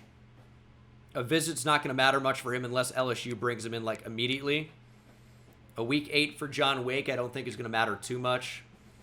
Might need to up the points on some of these guys. UNC trying to make a run on Javante Babers. I don't like that at all. Might try to get him on a week 6 visit against Tennessee. I mean, that's going to have to happen. Because I don't really love where some of these recruitments have found themselves. At all. I mean, Eric Whitted was going to be a tough one to win as it was. We need to take somebody off the board here, at least for a week, and start focusing on some of the recruitments that are really coming down to the wire. Even if it means Oklahoma State lands Alex Tejeda, who is quite a good-looking prospect, we can't put 25 points on him. So we're going to go ahead and rearrange some things. Just because these recruitments are coming to an end, we need to make sure we're on the right side of them. So all I can report on right now, we've rearranged the ones that need to, but we now have a visit scheduled for 5-star defensive end Javante Babers. He will be in against Tennessee. Tennessee also wants him. UNC and Louisville are in hot pursuit. Tennessee maybe a little bit as well, but Louisville has that visit in week 7. We needed to get him in on campus, and he will be week 6, which is next week. Until then, we will face the 89 overall Texas Longhorns. I mean, they're going to be in the all-whites. This is going to be a tremendously difficult game to win. This is a very, very talented team. And I am a little worried about it. I'm a little worried about it. We're going to go full blue across the board. We've played pretty awful offense every game of the year before last week against Duke. Did we actually find something? Or are we going to be a slow starter and a slow finisher here against one of the best teams we've ever played? The 89 overall Texas Longhorns. First game back in the SEC. It'd be cool if the crowd could be on the same page of this being a blowout, and Texas is on the board already 7-0. All right. That's a tough start for us, and it's 3rd and 7. It's a tough start. And we are sacked instantly. Alejandro Ball. Good Lord. That's a freshman as well. We'll try a 56-yarder. I mean, Calamete has hit these this year. It's still a really long kick. We're not even close. I don't know. It was moving fast. I couldn't get on the same page with that. Brutal. Trey Owens in at quarterback for the Longhorns. They're up 9-0. They got a safety.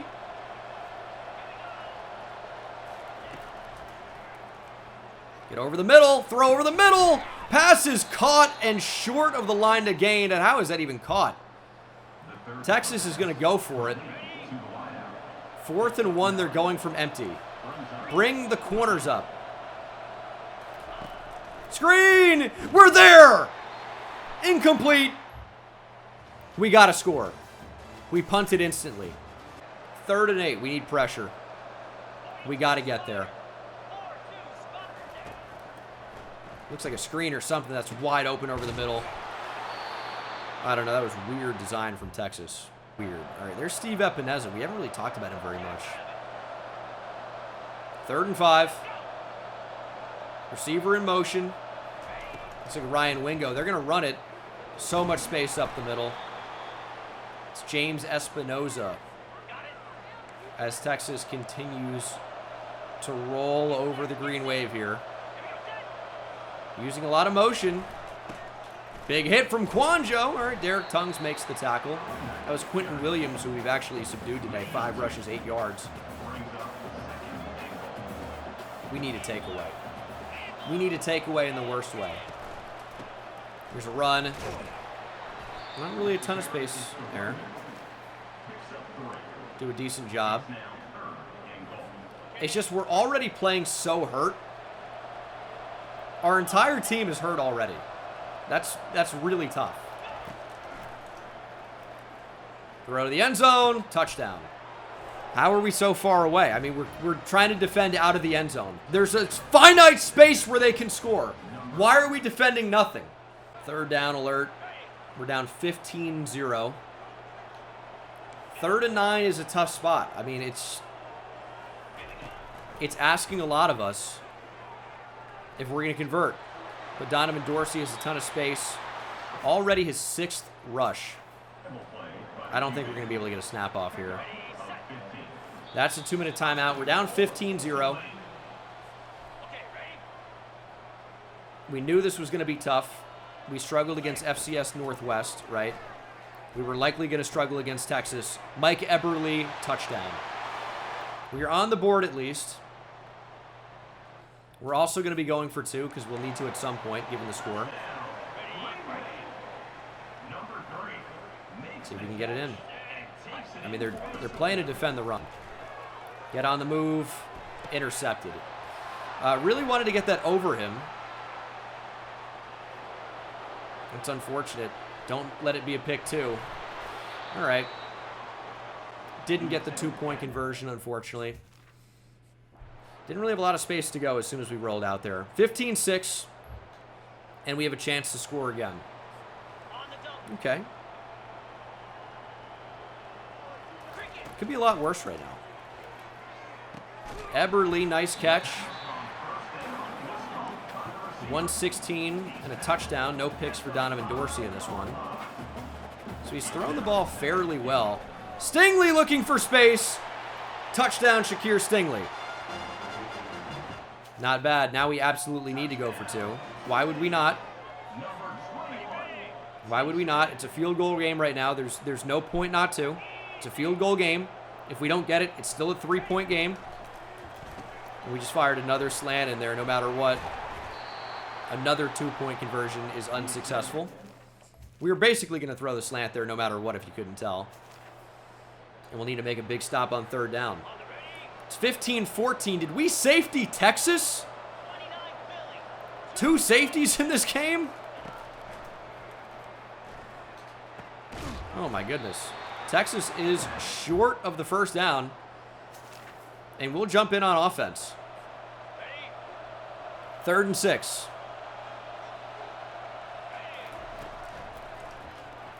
And we can't throw the screen. It's 18-14. I guess we will go for it in this spot. Man, we just can't seem to get that lead. I want Boyce on a good old-fashioned corner route. I don't like the one that they're doing. Try a speed out. McCabe maybe on an in. Stingley on the wheel. Stingley on a wheel. See if something gets open here. Over the middle. McCabe cannot catch it. There's only so many places we can go with the football there. You got to catch it. You got to catch the ball. Got to catch the ball.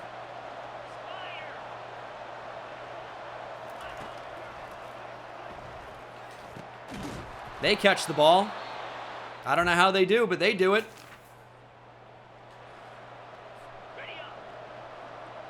Third and 9. Need a takeaway.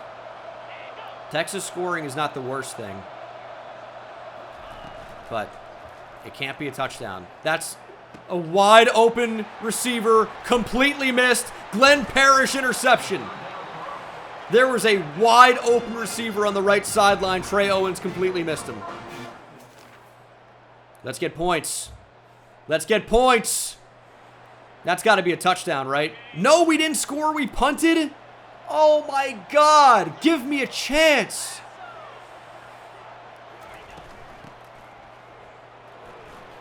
He's going to run the ball down our throat here. Time's ticking. I mean, they're going to keep running the ball.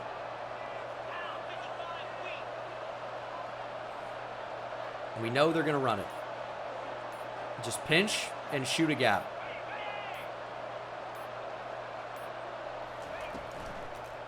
Trey Owens keeps it. That's a big play. We're going to call a timeout now, actually.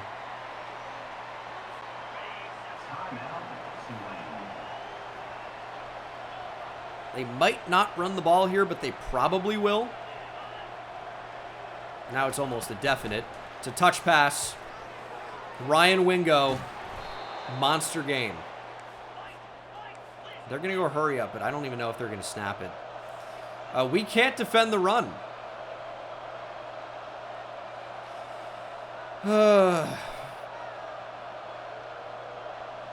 We're just getting out. We're getting blocked away from the play. I don't really know what to do about that. That's going to take us to the 2-minute timeout. We're going to be down by 4, and we're in the same spot that we've been in. We need a stop. We will have time if we can force a 3-and-out here. It wouldn't be a 3-and-out, but we need a... If we can force a stop on this possession, this set of downs, I should say, we're going to have it. Glenn Parrish did enough there to slow him up. Do we run commit middle? Run committing is scary. But that's our best chance. Back up the middle. Not a lot of space. That's our final timeout. 18-14 Texas. We're going to go man coverage here. And we're going to trust our guys. If they go deep, we're in trouble. They're going to throw the football. And they're going to do it successfully. No, they won't. Ryan Wingo drops it. Texas chooses to pass. Wingo cooked the press.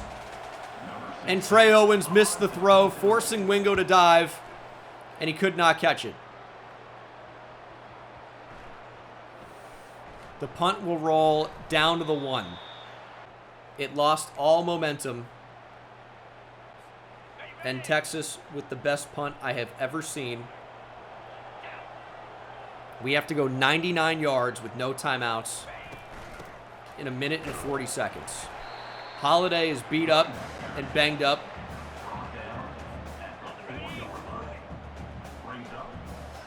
And we can't get safety here. I mean, Shakir Stingley doesn't run the ball that well.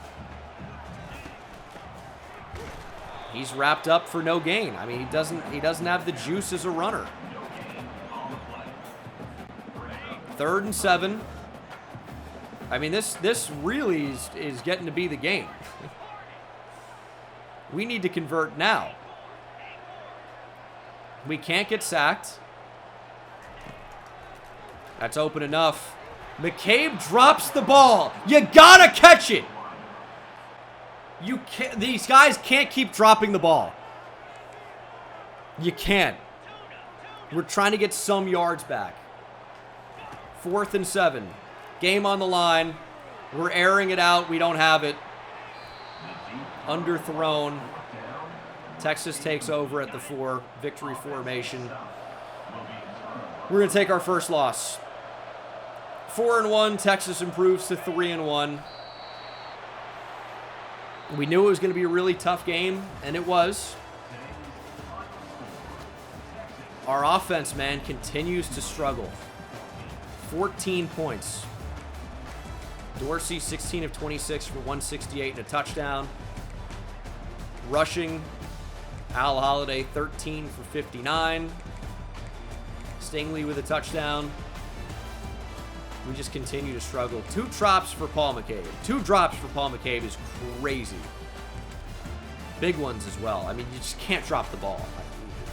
I can't say it enough. Can't drop it. 2 sacks for Lonnie Tant. And the pick for Glenn Parrish, who also forced a fumble. Safety for Glenn Parrish. What a game from him. What an insane game from Glenn Parrish. And we don't win it. We unfortunately dropped to number 12. Tennessee is number 6, though. And we do have an unfortunate recruiting update. As LSU, I would say they came out of nowhere, but that's not necessarily true. But LSU has made a massive push for Whitted. I mean, we have no chance to win this recruitment now. Eric Whitted is headed to the Tigers as he chooses to stay in Baton Rouge. I guess that makes sense.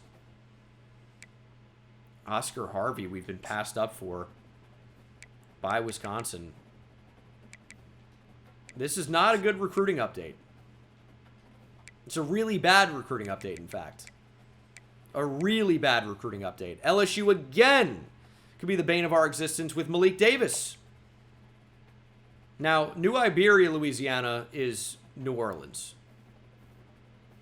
I'm like 90% sure. Stay home.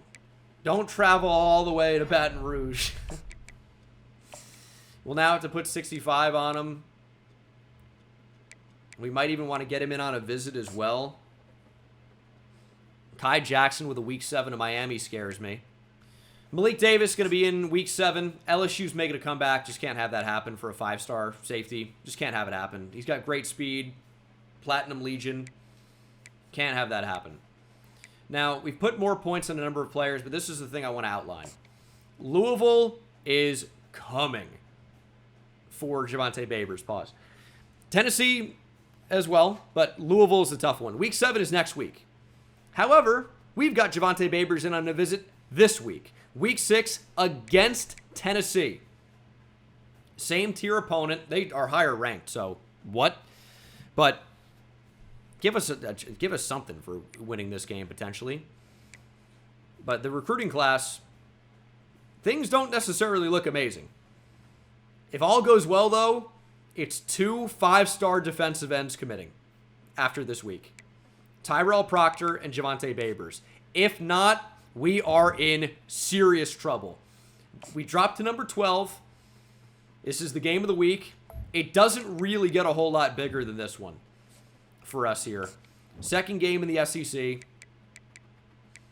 I think we're going with some type of blackout maybe, because we're going to black out after this game one way or another. We need a green helmet, maybe. And there's not a lot of options for that. There's one.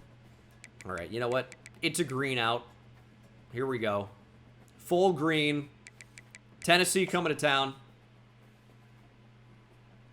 They're 90 overall team. This is a ridiculously talented squad. They're higher overall than Texas was. It's a night game, college game day in New Orleans. Let's go. Recruiting implications on the line. College football playoff implications on the line. Every game in the SEC is tough. Okay? Pretty much, right? So, 2 one-loss teams, both ranked in the top 12. Only one of these teams is going to be top 10 after this game. And we're knocking on the door. First and goal. Where is Big Al Holiday? Shakir Stingley, nowhere to go. Where is Al Holiday? Bring him in. Awuzie into the backfield. Holiday gets the give and powers in. Happy holidays from Big Al. Big touchdown to put us on top. We got the lead. I don't really think we've ever, maybe sometimes, but we haven't really worn these all green uniforms very often. This is a good start. Our defense is playing really well. And our offense is doing enough. 14-0. 1:35 here before the end of the first half. Dorsey scrambles for 4.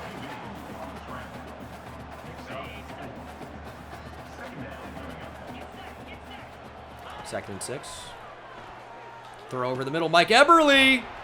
Nice catch. Interception already in this game for Donovan Dorsey, by the way, who I just realized spelled his own name wrong. He does not spell Donovan correctly. Negative aura, as they say. We also made a change on the depth chart, and it includes a new slot receiver. His name is Mike Eberle. I can't have Dom Woods or Paul McCabe drop the ball in the slot anymore. Big catch from Mike Eberle. You're also going to see Kelvin Boyce in the slot, too. This is an offense now, and we're sacked. It was an offense for a minute. It was. Eberle and Boyce are going to move in and out of the slot, depending on the formation. Get that out there. That was well played from Tennessee. Great bait, great play. Interception from Beasley. Oh, God. Thought we had it there for a minute. Now, unfortunately for Tennessee, they've got the ball on the 1-yard line.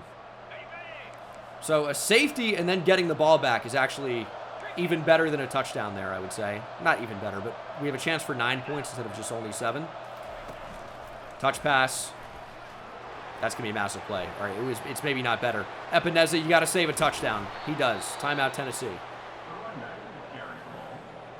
So the setting up the safety was a good idea until it wasn't. 45-yard gain for Tennessee. Defense has played well. They've got to continue. Timeout, Tennessee. 1 remaining. Thankfully, not a 99-yard touchdown there for the Volunteers. How about a takeaway? How about a takeaway? No! It's caught over Boodle. How is that caught? Tennessee going to make it 14-7. It could have been 21-0.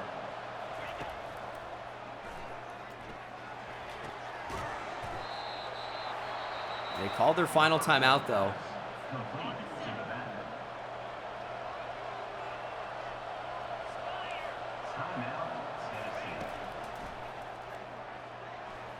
Force a throwaway. We're trying to blitz because a sack ends the half. Okay. Sack ends the half. Stay over the middle. 4th and 8. All right, 3 is fine. 3 is fine. No penalty here, though. Oh, he missed it. It's no good. It's no good. Clean half. shut out Tennessee. It looked like we weren't going to. But that's a clean half. Only 5 rushes, 15 yards for Al Holiday. All right. Got to play well in the second half.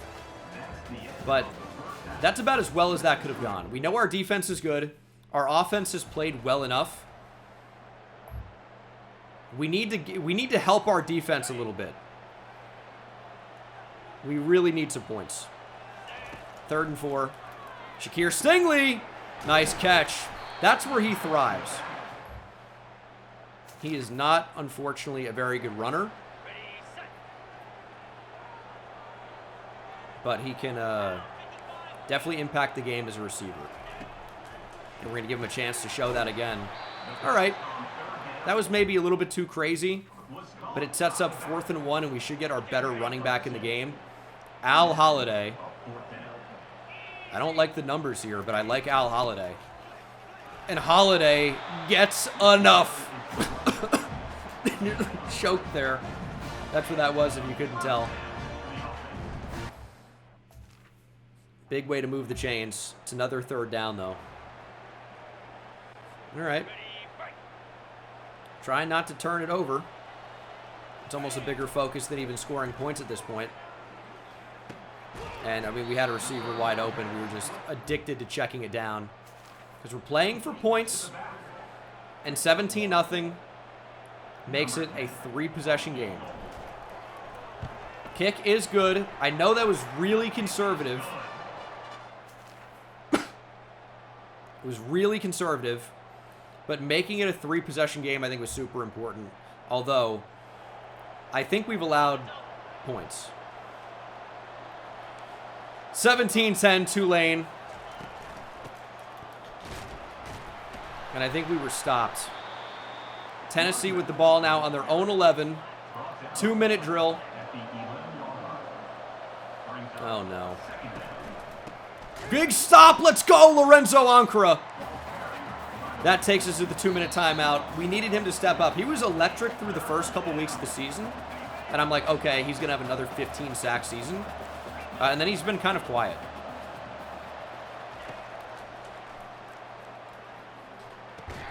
Big stop, Glenn Parrish. Forces the incompletion. He is such a good player. 4th and 5. Game on the line, really, for Tennessee. And that's going to be a sack. Lonnie Tant got there. First sack of the game. And it gives us the ball inside the 5. Tennessee can stop the clock a couple times. We're trying to get it close. We're not necessarily trying to score on this play.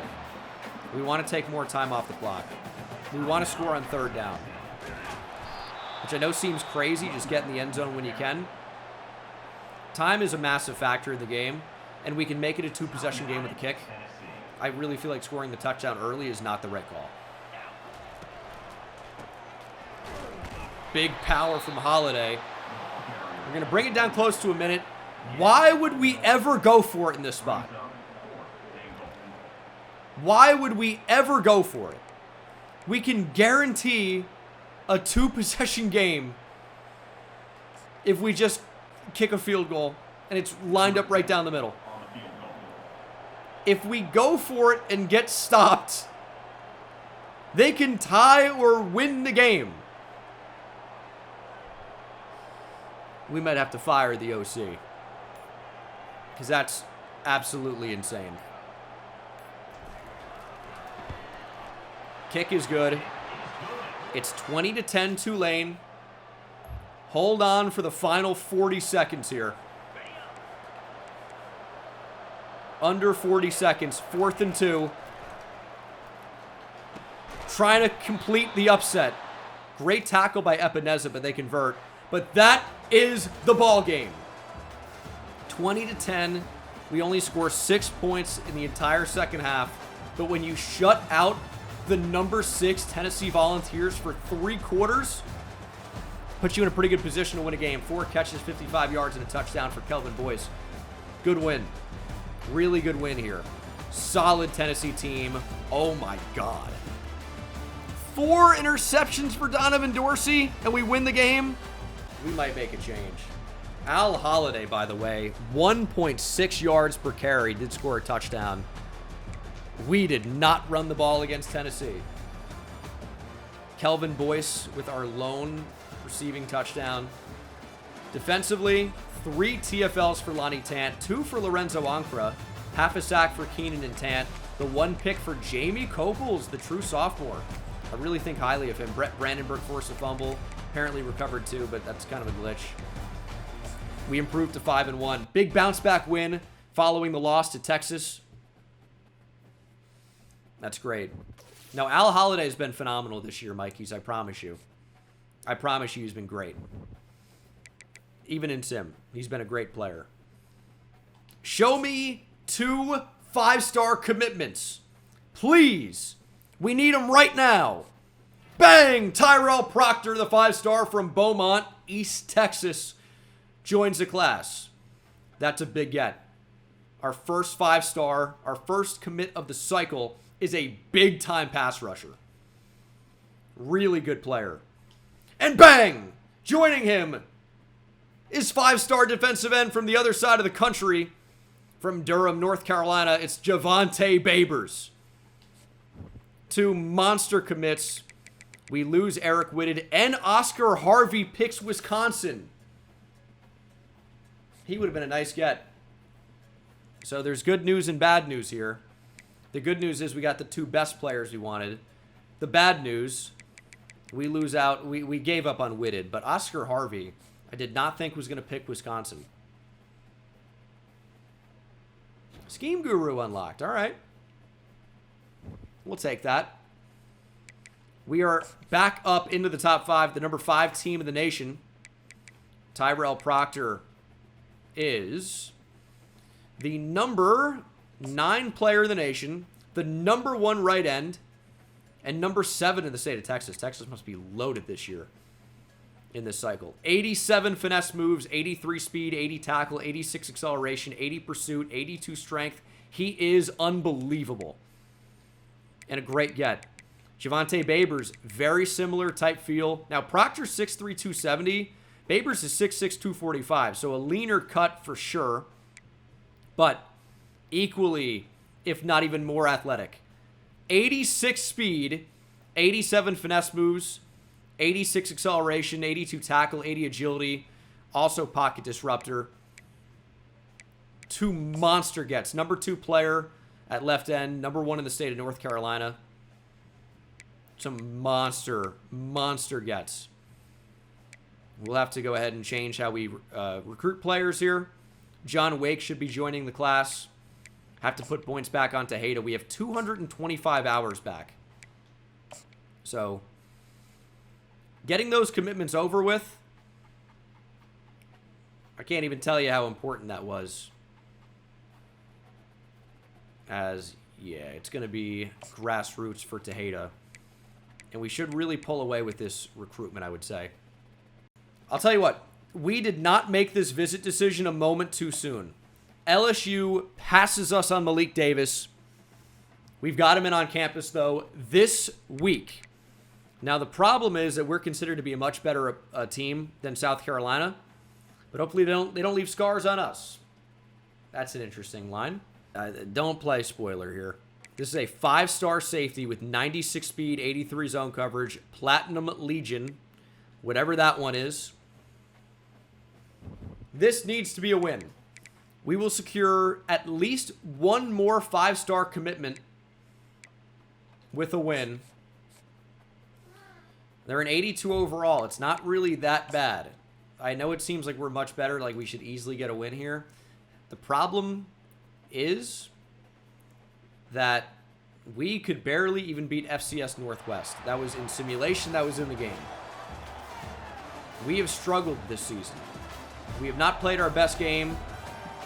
Rain's coming down a bit. We've struggled in the rain.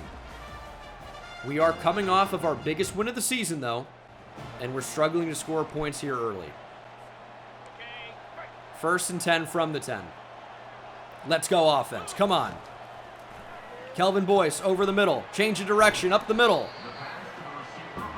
Makes it 2nd and 3. This is where Big Al Holiday punches it in. Bang! Get out of the way! Train's coming through.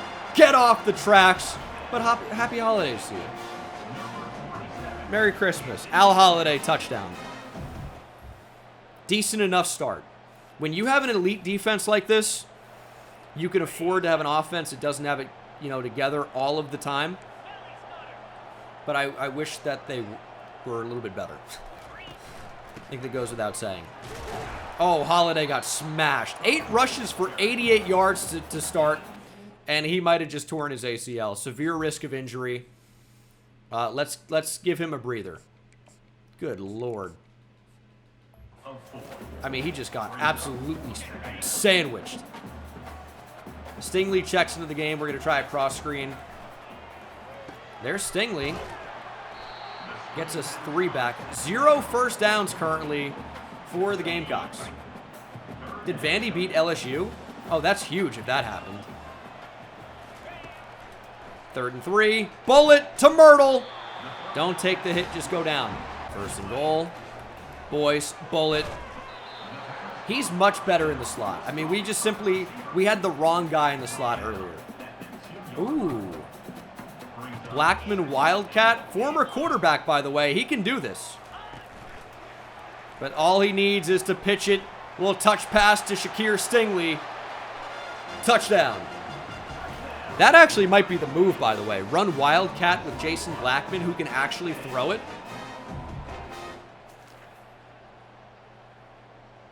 We might want to try that. Now, South Carolina's starting to find it a little bit here. 16 seconds to go in the first half.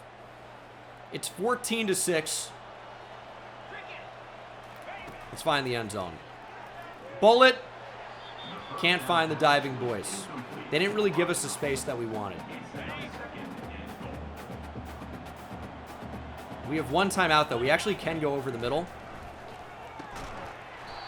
It's just not a good decision. I think we had stuff open on the right side. Why are we're making predetermined decisions. That's a really good way to lose. Read the field and then make the decision. It's another drop. We'll get points here, but couldn't really find enough there. 17-6 going into the half. Could be better, could be worse. Need the defense to continue to play well. Here's 3rd down. Into the 3rd quarter. It's 19-6. We throw that away. Myrtle, nice catch. We're going to go hurry up here, or we were going to. It's 4th and 1. I mean, they're playing to stop the run, that's for sure. Can we get to the outside, though? Good lane for Blackman, 1st down. And I want to try Wildcat with him just to see what we have. Because he can throw it. Gashawn Myrtle, touchdown. Holiday back in the game. Holiday to the end zone. No, not Holiday. Blackman. It's underthrown, but a decent ball. Might try Wildcat again here. It was a good idea. Maybe he wasn't the most open. You got to make decisions so quickly here. No, it goes back to Dorsey. And it's 3rd and 18. Well, we've kind of done that to ourselves with back-to-back Wildcat plays. I was trying to get too cute, probably. Dorsey to the end zone. Touchdown, McCabe. All's well that ends well, right? Good way to bounce back. 25-6 now after Paul McCabe catches a 27-yard touchdown. 27-6. And we are back in on offense. A lot of 3rd downs. Does Boyce have enough separation? He does! What a throw from Dorsey. Kelvin Boyce brings us down to the 23-yard line. As we enter the red zone, it's 3rd down. 3rd and 5. Do we trust Shakir Stingley here? No, that's open. Boyce cannot catch it. Again, we struggle to catch the football. Doesn't really seem to matter who's in the slot. Unless it's Mike Eberle. Although Boyce does have some really, really good hands. Good kick, though. Finally, a defensive moment. Haven't really had many of these. 4th and 1. Well, we know they're going to be throwing the football here. And we just gave them a lot of space. But when you're up 30-6, I'm really not too mad about that. But they do end up scoring off the back of it. It's 30-12. They'll try an onside kick to determine if they can stay in this game. And Mike Eberle recovers. That should be enough to win it. It really should be, but we're taking no time off the clock per usual. 3rd and 3. Can we get that over the top? Dorsey! What an interception! The fact that the DB even got a hand up to tip it is crazy. And he tips it right to the safety, who gets the takeaway. And South Carolina still needs a lot to happen in order to win this game. But they got that much closer. And I don't know why I thought there was help near the logo. South Carolina touchdown. It is now an 11-point game. They'll try another onside. Oh, my God. Quanjo recovers. That should do it. South Carolina, though, with a couple of timeouts. We are in the red zone here. Al Holiday touchdown. Big power! Holiday out at the 2. 14 rushes here. Well over 130 yards. Holiday, bang, touchdown. That'll teach you to come back in the game. Our victory formation is give the damn football to Al Holiday. 37-19 is your final. The power of Al Holiday is absolutely ridiculous. Jason Blackman with a touchdown. Was hurt in this game. Donovan Dorsey, 195 through the air. Rushing Al Holiday, 15 attempts for 137 and 2 touchdowns. 99 yards after contact. Pair of scores. What a performance by the true freshman. I'm telling you, where was Mikey that says he's not going to do anything? Essentially. I'm telling you, he's legit. Touchdowns for Paul McCabe and Shakir Stingley through the air. And then defensively, 3 TFLs for Dwayne Hayner. 2 for Marvin Wick, and Lorenzo Ancra had 1. 1.5 sacks for Brett Brandenburg. Tant had 1. Spoon combined on the one with Brandenburg. And a forced fumble for Glenn Parrish, recovered by nobody. But overall, a good game by the Green Wave. Show me some 5 stars. When we have recruits on campus, it's important to blow these teams out. It does matter. Although, I don't see any new commitments, which concerns me. Is it glitched? Or do we have bad news? Likely bad news. We improved to be the number 4 team in the country. Now we'll go on a quick road trip to play Vanderbilt. But we do get a 5-star commitment from John Wake, the number 11 player in the class, number 1 in the state of Colorado from Fort Collins. We don't know anything about him other than he's a 4-star or 5-star right tackle. Unfortunately, we do not get Kai Jackson. He picks the Hurricanes over the Green Wave. He's a big-time 290-pound power rusher who looked incredible. He's headed to Miami. We do, however, get the player that was on campus as Malik Davis picks Tulane over LSU. Sounds like a national championship type feel. We surpass the Tigers, and we earn the commitment of Malik Davis. 96 speed, 83 zone coverage, Platinum Legion. What a player. Now, I do want to see what Kai Jackson's deal breaker is, because do we want to leave him on the board here? Number 19 player, his deal breaker is championship contender. Okay, so we might actually want to leave him on the board, because there's a chance that Miami ends up being bad, and we could flip him. Just need Miami to start losing. Now, they play in the ACC, so that might be easier said than done. But they're A+ championship contender right now. They are the number 2 team in the nation. 5-1, 3-0 in the ACC. We will leave them on the board,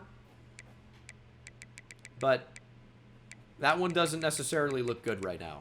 Eric Whitted picks LSU. Oscar Harvey picks Wisconsin. I do want to check out both of those guys, though. They're in the 60s. And again, if they have championship contender, it's worth leaving them on the board because that's one that can change drastically over the course of a year. And it could be worth looking at. So, Oscar Harvey, championship contender. We need Wisconsin to be bad. We need them to be so bad. And then Whitted here is proximity to home. So Whitted's recruitment is over. But tell me Wisconsin's bad. Please tell me Wisconsin's bad. We'll have a chance. They're a championship contender. They're the number 9 team. They're 5-1 overall, 3-1 in the conference. But again, we will leave Oscar Harvey on the board. You never know. You never know what could happen. 195 hours back. We don't really have a ton of players in the class right now, but the ones that we do are very good. Miami already has 19 players committed, including the 5-star we wanted, 18 4-stars. They're recruiting like crazy. We have a lot of hours now. We can finish up some of these recruitments. Maybe earn a commitment this week as well. Texas Tech is making a push for Jermaine Sheed. We need to edge out Tennessee for Tevin Felton. Tennessee's making a run. We got to end this one, like, now. That one's a little tough. Tejada, Oklahoma State's trying to get back in there. I think we'll be able to outlast them, though. It would be my prediction. You never know, though. Have to see. And Keon Hawkinson would be another 5-star offensive lineman. He would be great to add. I think we're going to be able to. Where's the other running back? Oh, Sheed. Yeah, okay. The class it looks pretty good. Vanderbilt has played spoiler to teams in the SEC before. They're an SEC team, but barely. But they did beat Alabama recently in real life. They're an 80 overall. They do have home field advantage. I expect us to come out and play them really well. But you never know. We've started slow before. Hopefully today is not one of those games. Apparently they upset LSU last week. The Commodores could be legit. They're 3-4 overall, which isn't great, obviously, but they could play spoiler here. With the number 4 team in the nation. Holiday did get enough. Did we end up scoring there? We did. You love a 4th down moment. 4th and 16. Thanks for letting me not do anything. Okay, it's moving so fast. It doesn't seem fast when you're just watching, but playing, it seems like it's moving like lightning. That's a good-looking kick, though. Kelemete from way downtown. Had plenty. Nice kick. Ooh, we allow points, looks like instantly. Following those 3. 10-7 over Vandy. 3rd and 3. We know we can't give it to Stingley here. He's not a good runner, and we're under pressure and nearly sacked. I think we are going to go for it, though. 4th and short. I don't love running to Stingley in these spots, but they've got nobody in the box. They've got nobody there. Stingley gets enough. Big spin move and knocked down at the 11. 6 rushes, 42 yards today for Shakir Stingley. Snap the ball here, Dorsey. We had a matchup. It's okay. 1st and 10 from the 11. Ooh, couldn't make a decision there. We got a blocker. No, you blocked him right into us. Paul McCabe is a useless player. What does he even do?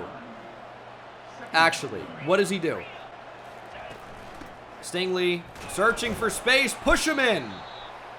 He got enough for the first. Get Al Holiday in the game, please. Thank you. Try to run him to the outside here. If he meets anyone, just go through him. Bang! Al Holiday didn't get it. That might be worth a challenge. Now, it should have been blown up instantly. Vanderbilt had everybody there. Al Holiday goes airborne through them. The knee goes down here. It's about maybe a centimeter short from the overhead view. It's about as close as I can get. Second time's the charm. Holiday does not get in.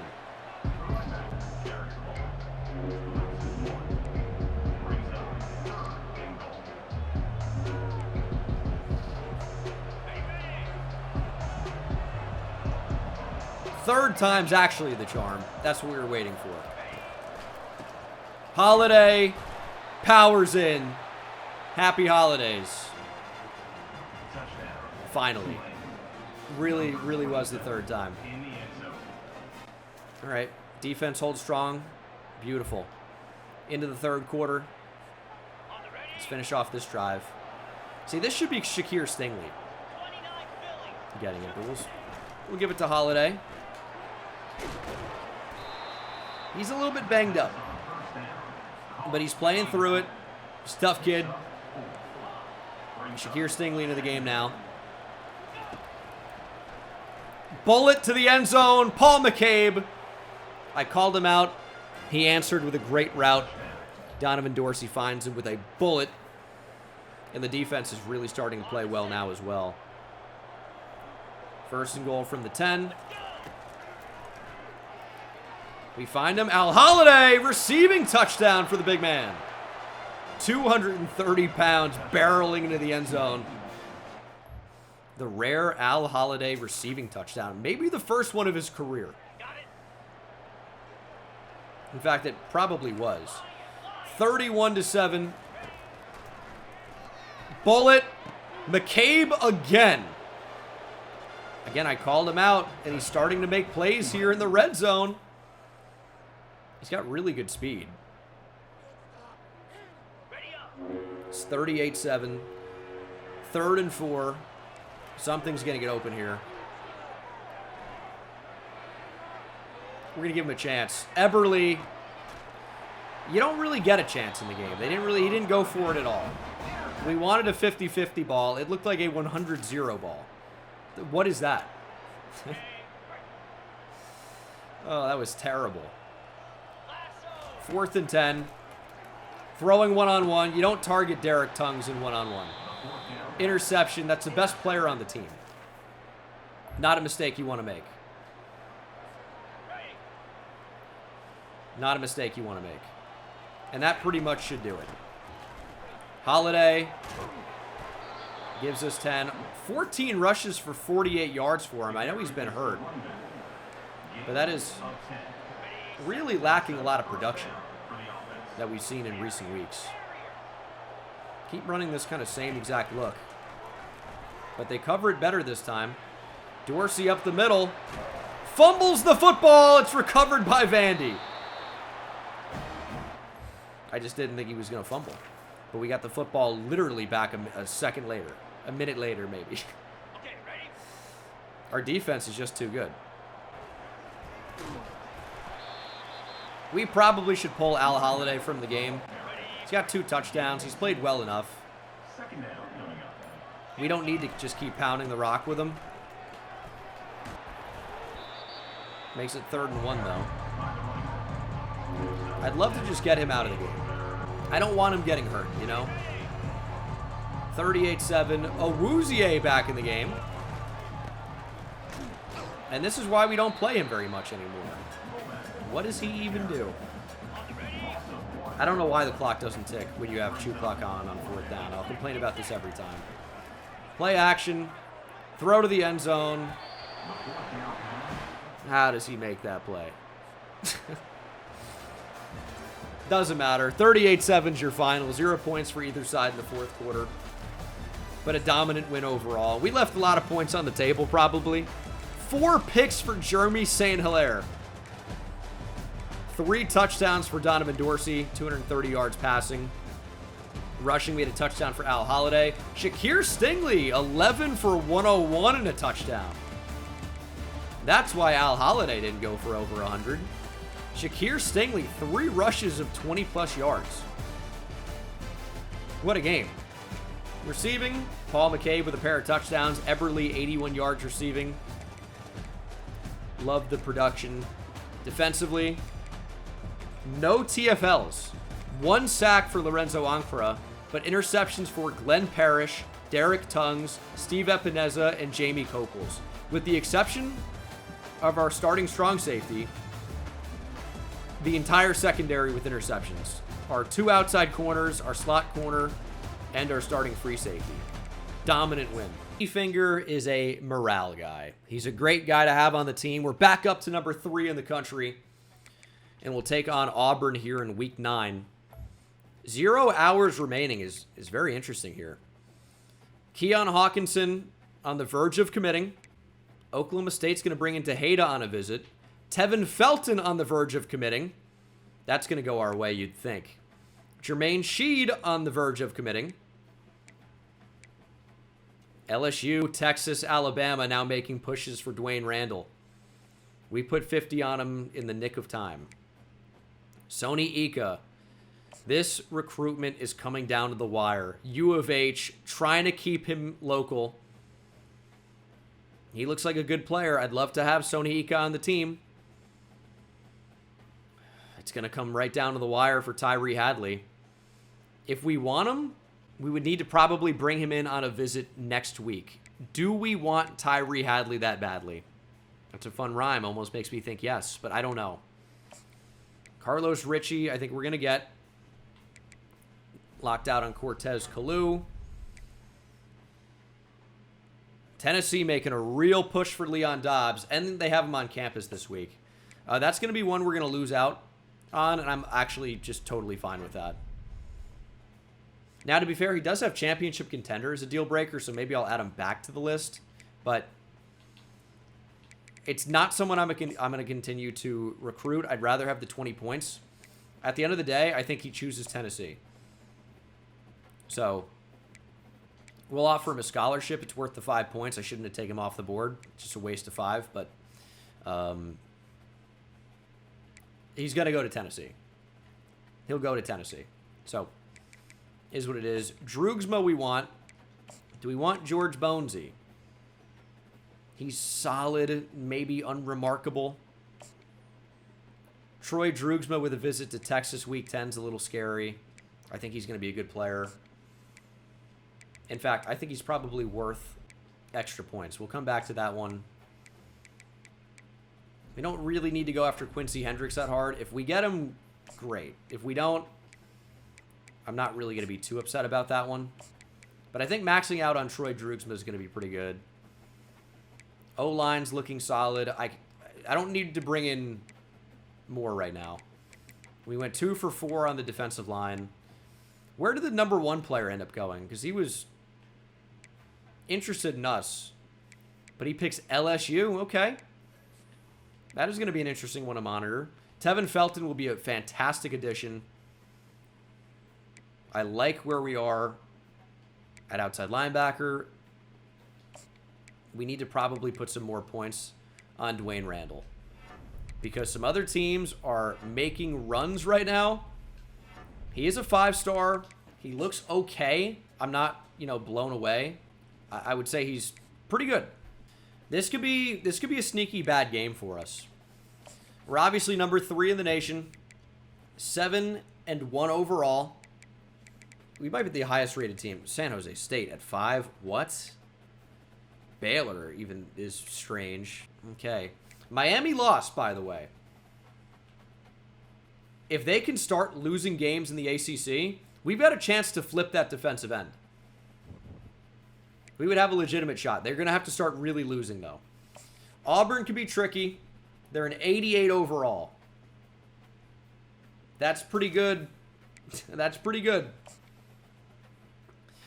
We struggled against SEC teams at times this year. This is going to be the 3rd good one we've played.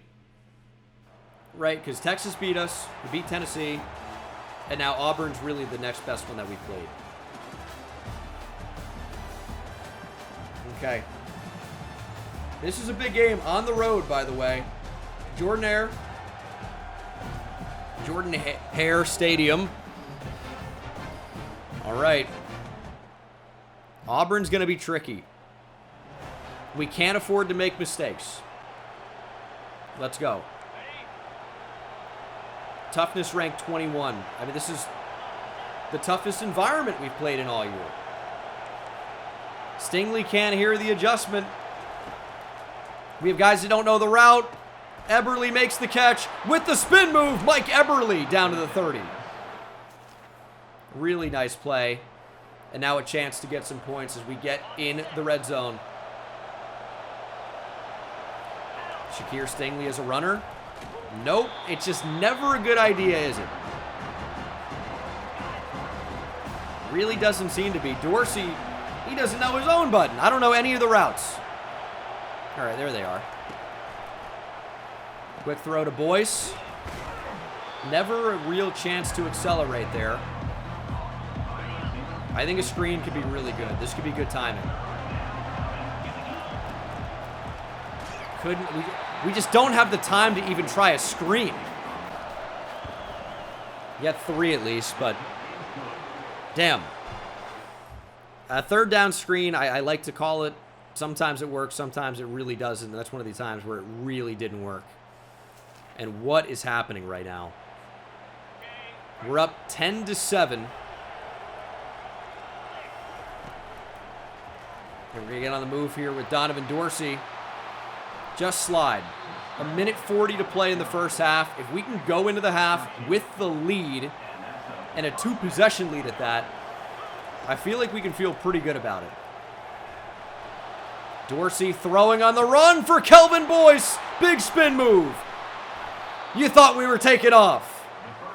Dorsey has been intercepted in this game, but that's a really nice throw. He stayed behind the line, and now we're able to make some adjustments as well. Shakir Stingley gets us 3. 5 rushes, 0 yards for him. What a half. Oh, we're going to get sacked here. We're lucky that was intended for Shakir Stingley. It'll be 3rd and 7. We don't know the buttons. All right. We don't know the play. We have Donovan Dorsey. The moment's too big. Throwing for McCabe, who makes the catch. We called him out. And now he's making catches in traffic even. What a guy. Give to Holiday. Big power. He takes out 3 Tigers. Al Exotic. 20 seconds to play in the first half. Back to Holiday. He is stuffed.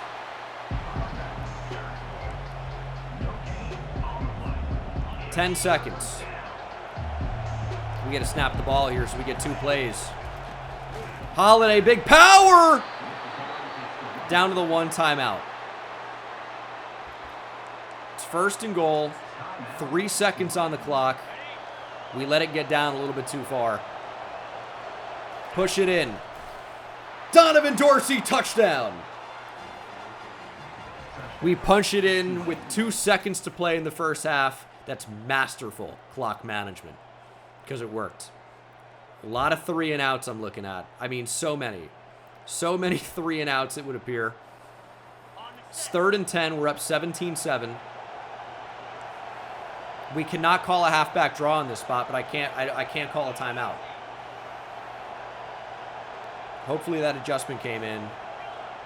Stingley got the assignment. That's where we're going with the football, probably. And that's wide open. Shakir Stingley! Great receiving back. Great way to move the chains. It's another 3rd down alert. We need to take time off the clock. 3rd and 7. We're going with wide splits. I don't like this play, though.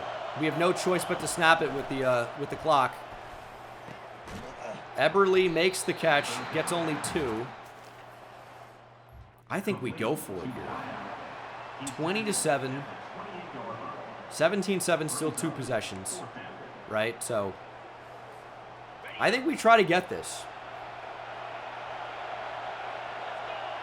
I think we try to get it. 20-7 would be cool. It's a long kick from the far left hash on the road.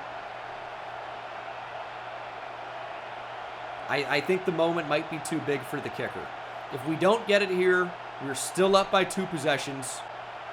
Here we go. Big 4th and 5. Tight end wide open. Myrtle makes the catch. First down. It's a monster conversion. Because now we give ourselves the opportunity to take even more time off the clock. Holiday. Showing some of the power. Gets only 1. We can keep calling read option, but if Donovan Dorsey keeps it, we're probably in some trouble. Holiday up the gut. Gain of more than 10 for a Holiday. I'll tell you, he's tough to bring down. It's a 17 or 18-year-old at running back that weighs 230 pounds. Good luck. Holiday down to the 1. This is our Braylon Allen. He's a little banged up, but he's playing great football. Halfback direct snap to Holiday. Touchdown. Happy holidays, Auburn fans. The green wave is rolling through Auburn, Alabama. It's 24-7. That's how often we're beating that ass. That's a pretty good sequence, and it all stems from the 4th down conversion. That's really what made this all happen. Took a ton of time off the clock. 19 seconds remain in the game. It's 4th and goal. Auburn needs a touchdown. Oh, and they're going to get one. They're going to get one. Good for Auburn, man. They'll go for the onside kick. I'm not too mad about that. We tried to blitz, forced the ball out quickly. They ran 4 verts. It was tough to cover. Oh, my God. Shakir Stingley, please find the football. We're going to end up winning by 10. Tough game. We need to not blitz in those spots, I think, in the future. For sure. Like, we try to force the football out quickly, but all we do is end up creating space for the quarterback to throw the ball. But a good 24-14 victory. We are 8-1. DeAndre Dragos, all right. From Saraland, Alabama, like Ryan Williams at Alabama. And KJ Lacey, who's currently a Texas commit. We'll see if that ends up staying. The 1 pick for Donovan Dorsey. That's a very weak 1 or 2 stat line. 2 touchdowns for Al Holiday. Dorsey added 1 on the ground. Receiving, not really much to report here. We were a really ground-focused attack today, and our defense just came up big. 2 TFLs for Deontay Figures. I love that.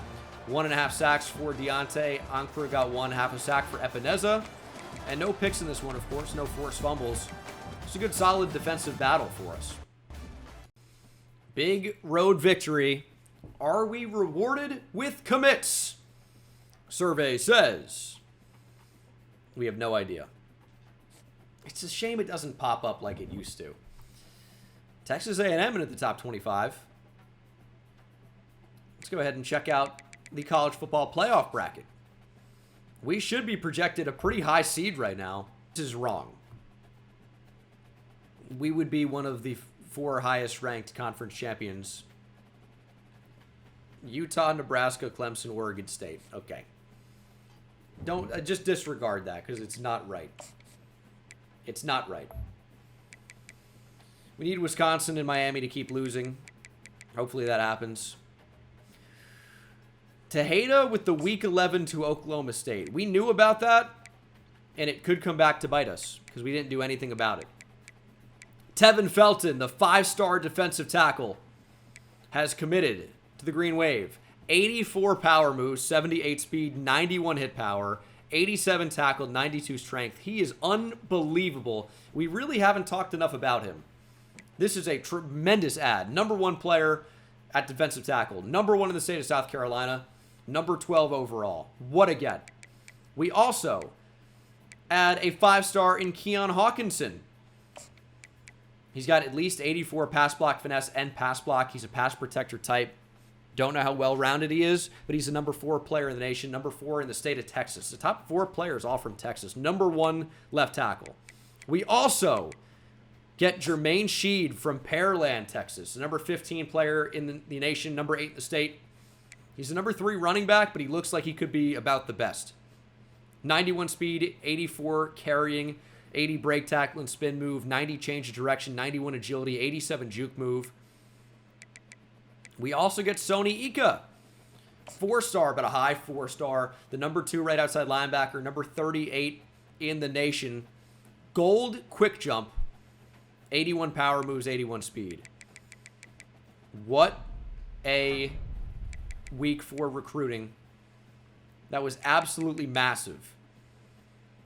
Tyree Hadley we gave up on, although we could have probably got him if we got a week 10 visit, but I think it made more points to take, or it made more sense to take him off. If you look in the top classes, suddenly we shot into the top 10 with 7 5-stars. The rest of the nation might have 7 committed. 1, 2, 3, 4, 5, 6, 7. Everybody else is 7, and we have 7. Miami's number 10.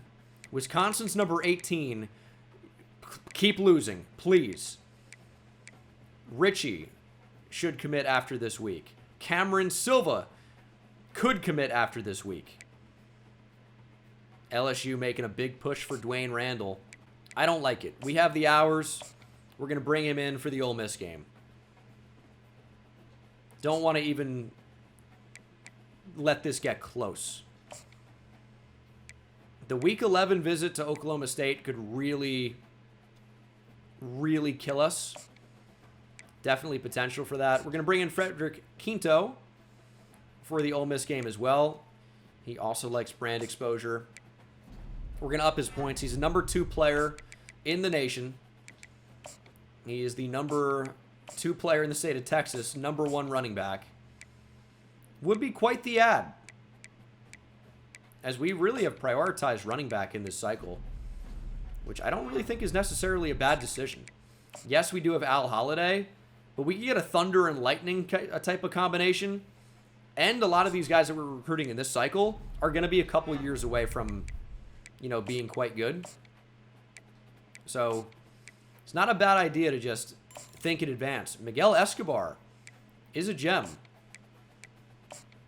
and it would be really nice to add him to the class. We have done nothing really at center. I think George Bonesy's a pretty good player. Put 50 on him. And then Leon Dobbs we gave up on. We could potentially get back in that one if we wanted to. We might be just wasting 25 alone. Yeah, we're going to. What am I talking about? He's good, but we don't need him. He doesn't really do anything for us. So we'll put the remaining 25 on. Oh, we can only do 15 on George Bonesy. This is going to do wonders for locking up these guys. And for the remaining 10, we'll scout some random guy. Number 24, Texas A&M comes to town. Week 10.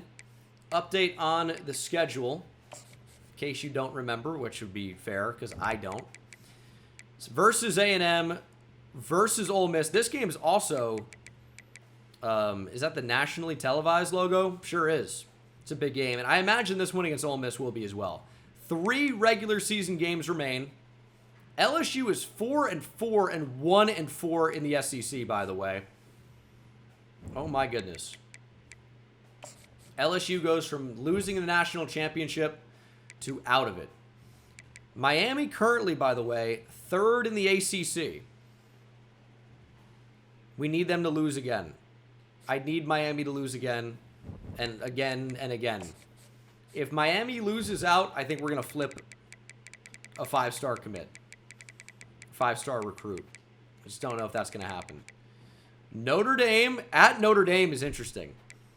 Versus Duke, Syracuse. You never know, though. Did we put Notre Dame in the ACC? I don't think so. No. It would say. Well, all right. Maybe Virginia gets lucky. It's on the road. You never know. But remember, guys, Miami and Wisconsin, we want those guys to lose. Aggies a 90 overall. Same rated defense. This doesn't feel like the 24th ranked team. This feels like one of the best teams in the nation. But it's Texas A&M, so surely something is wrong. We're going to rock the black uniforms. All right. This is a big game. Really big game. Anytime you play an SEC team, it is, because they could effectively end our season.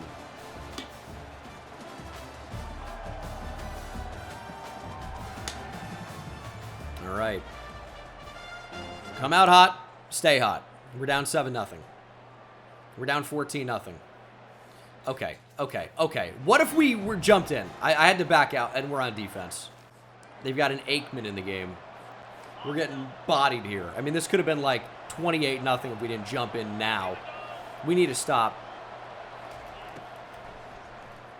Oh, the running back's wide open up the seam. Who streaks a running back? Oh, my God. 37-yard pass to Nate Babineau. It's 17-0 Texas A&M. They're a 90 overall team, man. I mean, they're legit. And we punt. Got the football back, though. 17-0. Did we just get like a big interception or something? Must have, right? We need points.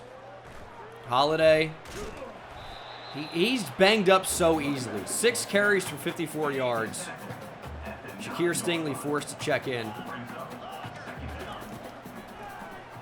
That's wide open. Gashawn Myrtle. Big block down the field from Shakir Stingley. Touchdown. Get the ball back. Get the ball back. Because we gave him a lot of time to answer here. 3rd and 8. Over the middle. Tackle's made, but the first down is also made. We're just not playing well enough in this one.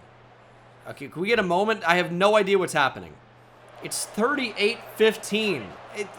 I don't know why the game is like, you don't need to play. What do you think I'm fucking here for?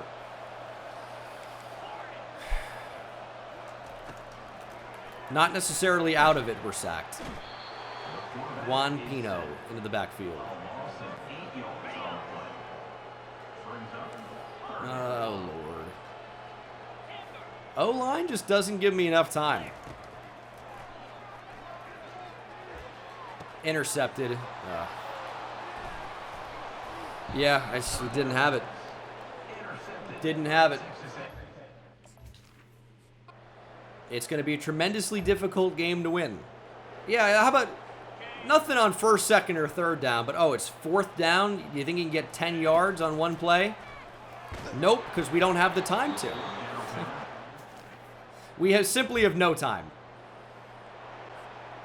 You can't throw the ball when they're in your face in half a second.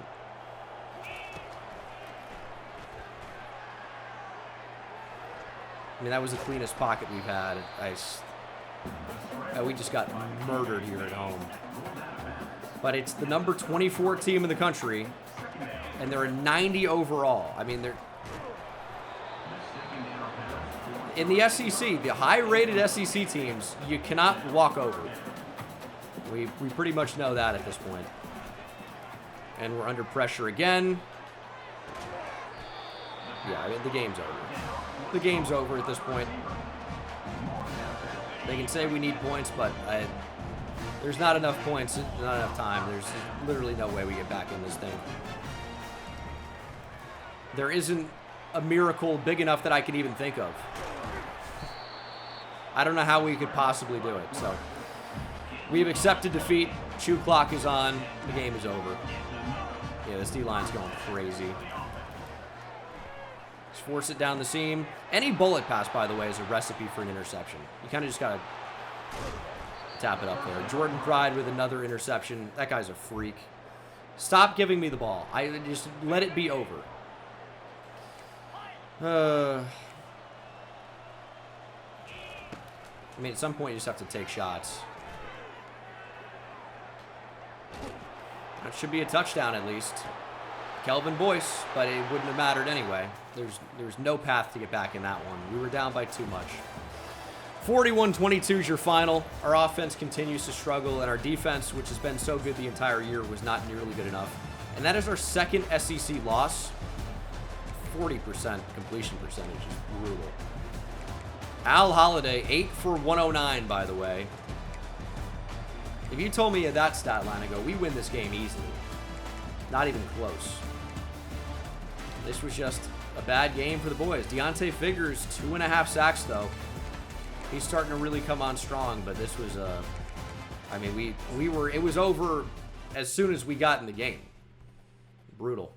Now, because we're still in the SEC, or because we're in the SEC, we shouldn't go down all that much. We don't need to win the conference to get into the CFP. We're still the number 8 team in the nation, even though we are 4-2 in the conference. Our championship contenders should still be incredibly high. Did Miami lose? They're 4-2 in the conference now. Did they lose to Virginia? We'll take a look at that. But with the SEC, I mean, we are 5th in the conference. A&M's 3-1. Ole Miss 4-2. It's crazy. You can't favor us by 10.5 points against a 90 overall team. It just doesn't make any sense. Not that any of that matters, but this is it's tough. Like, Ole Miss is going to be rated extremely well. They're only an 85, and it's home field. I mean, all right. This maybe is a good get-back game. Let's take a quick look at recruiting, and let's see what the championship contender pedigree is here for both Wisconsin and Miami. Wisconsin is ranked number 15, so they have a championship contender, unfortunately. Or maybe that was just overall. Maybe ranked number 9. I don't know. Championship contender is not the ranking, so I'm not sure. Miami, there we can see has an A. But if they don't make the ACC championship game, how can you say their championship contender is that high? I don't know. Because they're not that good. Weird. But recruiting here, we have 230 hours.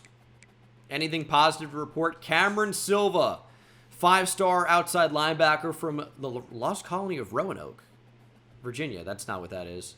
Was it Roanoke? I think it is.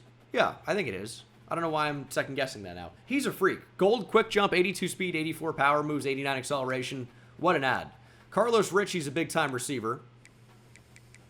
And he is a 5-star. Number 21 in the nation. 6'4", 190, 93 speed. Very well-rounded. I feel like maybe we didn't take this recruitment seriously enough, but we earned his commitment, which is very nice. And now we'll try and solidify this class. Remember, we're in the SEC now. It's big-time players only. Texas, with the Week 10 visit, shoots all the way up over LSU, and now is in the picture to earn his commitment. I do want to add Troy Drugsman to the class, but we can't get him on campus, so we're in a tough spot if we want him. But quick update overall. We have the number 5 class, 9 5-stars. 230 hours. We'll spread those around and then play Ole Miss. Ole Miss comes into town. The Rebels trying to take down the Green Wave. We're back in the blue. I feel best in blue. I feel like our team plays best in blue. Let's go. On defense to start. That's actually a rarity. 3rd and 5. Deontay Figures in the game. Gordon Spoon has not played too much of an impact this season. If that is defensive pass interference, it is the worst call in the history of calls. He gets the ball first. This game, dude. It's absolutely ridiculous. First down, Ole Miss. Oh, that's insane. What can you do, though? I mean, they said it was.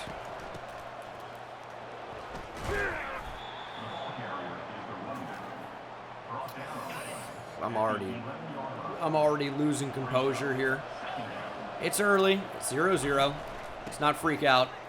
Big hit, Glenn Parrish. Cam Koch loses a yard. Getting up slowly as well. Big hit from Glenn Parrish. Love that. They're shaking hands. 3rd and 6. We're going to force a bad throw here. We're not even. Down goes the quarterback. Wick got in there. He's playing hurt as well. Ole Miss will try a field goal. Let's block this. We might not even have to. It's no good. Wide right. We should take over here. Yeah, let us get a full drive. How sick is that? If we win this game, I honestly think we're into the college football playoff. It's another top 10 win. If we don't, things start to get a little dicey. I mean, there's no question about that. Eberle, nice catch.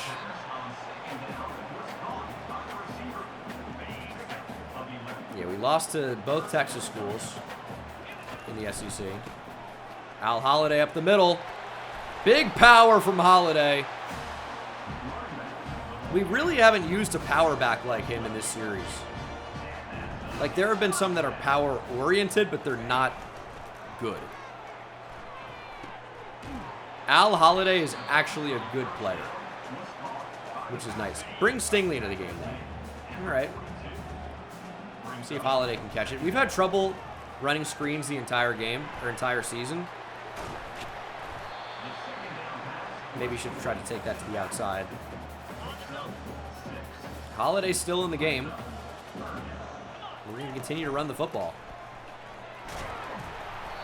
I mean, he gets banged up with the way we play. But if it contributes to a win, can't really be that mad about it. Yeah, we're going to step up with Dorsey here. Just slide. No reason to take a hit in that spot. I love Shakir Stingley on these wheels. Yeah, I mean, they just needed to get out and up if we were going to scramble. Didn't really look like anything came open. 2nd and 11. Barely can get it away. Boyce was really blanketed there, and that's where I wanted to go with the football. So maybe good we get kind of a throwaway there as opposed to an interception. So that was a possibility. And we're going to get sacked. I mean, we're just having trouble. We are having trouble on offense, and that's been the case this year. And I don't know if it's an offensive line issue. It sure feels like it is, but also every time I look, I feel like the receivers are not open when I want them to be. Good punt, and we'll get the ball back as a result, but our offensive struggles continue. And we're going to have a tough time. It's not where I want it. Need to high point that. That's on me. But, I mean, the receiver's open behind the linebacker. We just couldn't get it there. That's a mistake. Our defense bails us out, though. It's still 0-0. We need points. Come on. I'm going to run the ball on 2nd and 10. It's the only way we can consistently move the ball, even if it's only a few yards. Holiday took a shot. 3rd and 5. Stingley into the game immediately. Last play before the 2-minute timeout. My guys got bumped. Dorsey will slide and pick up the first down. Stingley's still in the game. 1st and goal. High point to the tight end. He like glitched to the ball. I mean, you can't make this. You can't make that an interception. He glitched to the ball on a high point for a 6'4" tight end. Can you not just ever take a shot? X was wide open. It's a shame I wasn't looking at X, right? Thank you for that. 3rd and goal from the 4. I trust it the most, and there's just no space. We're not taking our points. We're going for it here. 4th and goal from the 4 because we've been so effective on offense. Oh, man. Find a way. Donovan Dorsey. Power in. Touchdown. We're not aggressive enough. That's it. That's it. We're not aggressive enough. We actually have a chance for points here. The reason why we run the ball in those spots is because if you've seen, we cannot throw the ball. I don't know how many times I have to say that. Touchdown throwing the ball. There you got me. Kelvin Boyce, big score. Let's go. Finally, somebody gets open. Finally. And finally, Donovan Dorsey throws an accurate ball. And finally, the offensive line gave us a chance. 14-0, 3rd and 5. It's the classic 3rd down screen call. If we have the time to actually throw this, it's going to be successful. How are they into the backfield so quickly? I know it's a screenplay. We've called screens the entire game cycle and had success. Tonight, we can't do it. They're into the backfield instantly. God, what are we supposed to do? Holiday, good route. Broken tackle. Nice. Let's go. Big play off the back of that. Go speed option. Little pitch. Where's it going? It's going to get housed. How do you get rid of the ball that late? Dude, I pressed it so early before they were even close. Oh my God. I mean, it's a touchdown, dude. How do you throw it directly behind you? Dude, he's not even being touched when he throws it. I swear, he's not even touched. How does that go that far behind? It seems impossible. We're doing whatever we can to lose this game. Get it out and up for Boyce. I've been wanting to do that the entire season. It hasn't worked once. Finally, Boyce wins over the top. He's got high 90 speed. We haven't seen it once. Finally. 21-7. 4th down. We've been bad on 4th down. We need to be better. We're not blitzing. They're going to run at us. Maybe it's you can run on when you need like 3rd or 4 yards. That's why I try it. Shock. I just didn't think they were going to run in that spot, though. It's a 7-point game. We will be running the ball. It's a direct snap here? Surely not. That can't be a false start. Oh, my God. 3rd and 9 following the false start. Dorsey going to get sacked. Are we in field goal range? We're not. We choose to punt. All right, pass rush, please. Up by 7. 2 minutes to go. Hayner, switch stick should not be on. I disable it every stream. Good pressure from Ankara. Get it off. Get it off. I disable it every stream. It just keeps turning back on. I know I don't do it in game. It's on the main menu. It's in the franchise, or in the Dynasty. It still stays on. Killing me. 2nd and 20. If that's roughing the passer, I'm going to freak. You got to be fucking kidding me. Deontay figures somebody would fuck up in this spot. Under 2 to play. Free 1st down for the Rebels. Get to him. That's... You're lucky. You're lucky. 2nd and 10. He's going to take off. Hit him! Buzz Carden. You're getting away with a lot here. Get to the quarterback. Throwing cross body. They don't drop the ball. That's a spot where maybe you could drop the ball. That would be nice. Ole Miss is driving. They've caught some bailouts. There's another one. Derek Tongues is burned. That's just they made a play. Oh, man, he's been so good, too, this entire year. He just got beat. Big end of game drive. All we need is 3. Will we be even able to get a first down? That answer is yes.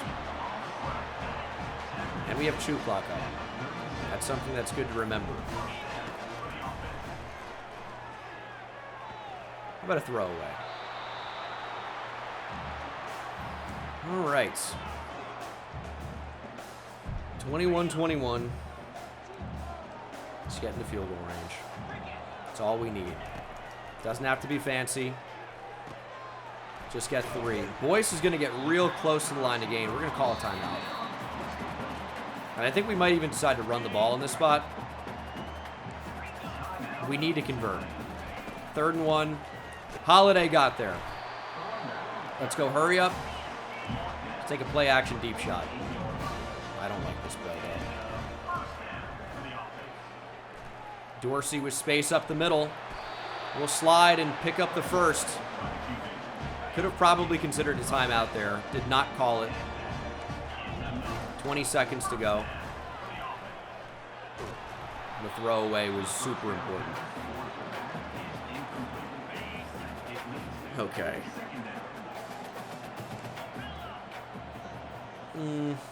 16 seconds. We're on the edge of field goal range right now. We're going to clear out and probably check down. They played the flat. That's crazy. They're playing hard flats in this spot. That's crazy. 12 seconds.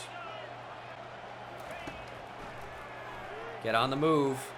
Al Holiday with a step down the field. Caught. Timeout. Huge gain. 1st and goal from the 3. Just line it up. Al Holiday down the field. Shakir Stingley into the game. I prefer Al Holiday. But Stingley punches it in. Touchdown.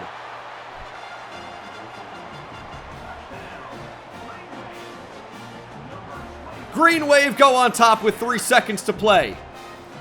The 5-star sophomore with the potential game-winning touchdown with 3 seconds to play. And that would be the game. 28-21. Tulane over the Rebels of Ole Miss. What a win. 6 catches for 102. 2 scores for Kelvin Boyce. Good win. That's a tough Ole Miss team. That is. 2 touchdowns and a pick for Donovan Dorsey, completing about 50% of his passes per usual. Rushing.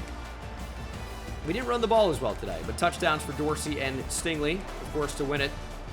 We know about Kelvin Boyce, but Al Holiday, the big 38-yard catch down the field to set up the win. Doesn't get a whole lot bigger than that. Defensively, 2 TFLs for Ankra, who also had half a sack, 1 for Figures, half a sack for Keenan, Spoon, and Marvin Wick, with the interception by the freshman Jose Marler, the redshirt freshman, making a big-time play to give us a big win. And that really, another top 10 win in the SEC, should punch our ticket to the college football playoff one way or another. It would be crazy to see us not included at this point. We are 9-2 overall, and we just beat the number 9 team in the nation. That's got to count for something. Week 12 bye week, which we know will set us up for our final regular season game against LSU. They're only 5-5, but they were in the national championship last year. Take a quick look at Wisconsin just to see where they are. 7-3 overall, 5-3 in the Big Ten. If they lose to Minnesota in the battle for Paul Bunyan's axe, I think that's what it is. Who knows? I could definitely earn a flip, I would say. And then Miami. Where's Miami? Miami, 7-3 overall, 4-2, 4th in the ACC. If they can lose out to Duke and to Syracuse, I think that would also do it. So we need these teams to just lose out. Otherwise, it's just not going to happen. And if you look here in top schools, Wisconsin's still going to have pretty high championship contender. A+, they're 6th in the Big Ten. Explain A+ to me. 6th in the Big Ten. How? I mean, they're 7-3 overall, but, like, I guess that's it. All 3 losses have been against good teams, you would think. A championship contender for Miami. All right. We're unlikely to earn the flips. Frederick Quinto. Was he on campus for that game? He was. Oh, my goodness. That would have been a tough loss. That would have been a tough loss. But we should be earning the commitment of the number 2 player in the country. Troy Drugsma picks Texas. That's a tough one. I really liked him from what I saw. 95 speed, 95 agility. That's a big-time combo. Platinum Road Dog. Fenderson locked us out. Drugsma picking Texas was tough. And that one's probably solidified as well. That's just the way that goes. Oh, we got the 5-star Alex Tejeda. We didn't even talk about that. He picks Tulane over Oklahoma State. 93 throw power, 85 speed, very good accuracy already. Platinum extender, platinum road dog. He's got field general, fan favorite. What a player. Number 7 in the nation. Number 1 quarterback. Welcome to Tulane. Dwayne Randall, 5-star corner. Slot archetype with 95 speed. Good overall tackling and coverage. Great addition. 4-star tight end, high 4-star Quincy Hendricks. 39 in the nation. Number 2 tight end. Another great get. As we are solidifying a pretty incredible class. Number 1 in the nation. 11 5-stars, 2 4-stars. And we're probably not going to take too many more commitments. You know, if there are some players in here that look phenomenal, big-time steals, really good athletes, sure. Platinum field general is interesting, but for the most part, our class is about done. So we'll see if we can find any true gems. I like the look of David Westerman. 81 speed, 85 acceleration. Could be something there. But, yeah, this class is pretty much done. Alex Leon, maybe, I don't know. We'll see. This is a pretty good class. We will add the commitment of another 5-star. And we'll try to take on the 6-5, 2-5 in the SEC LSU Tigers. And Drugsma's a tough loss. I really think he was going to be a special type of player.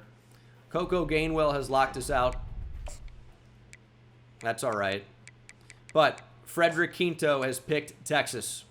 Number 2 player in the nation. Really, really well-rounded running back with 89 juke move already. 93 agility. Wish change of direction was a bit higher. But this running back class is phenomenal. 2 5-stars.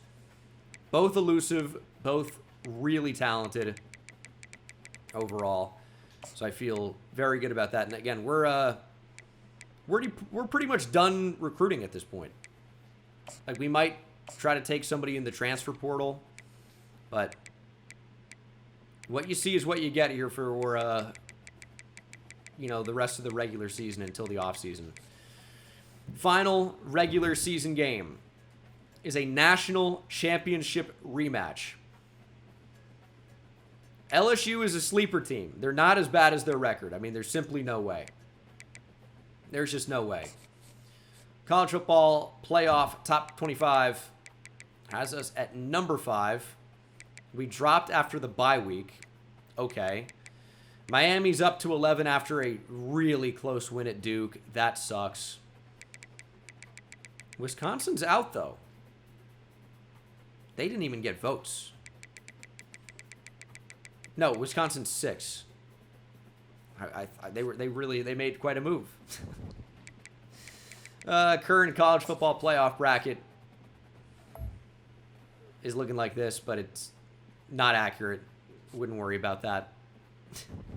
We'll see it after conference championship weeks if we get that far. Hold on. We are 5-2 in the conference. Could we potentially win the conference with a win here?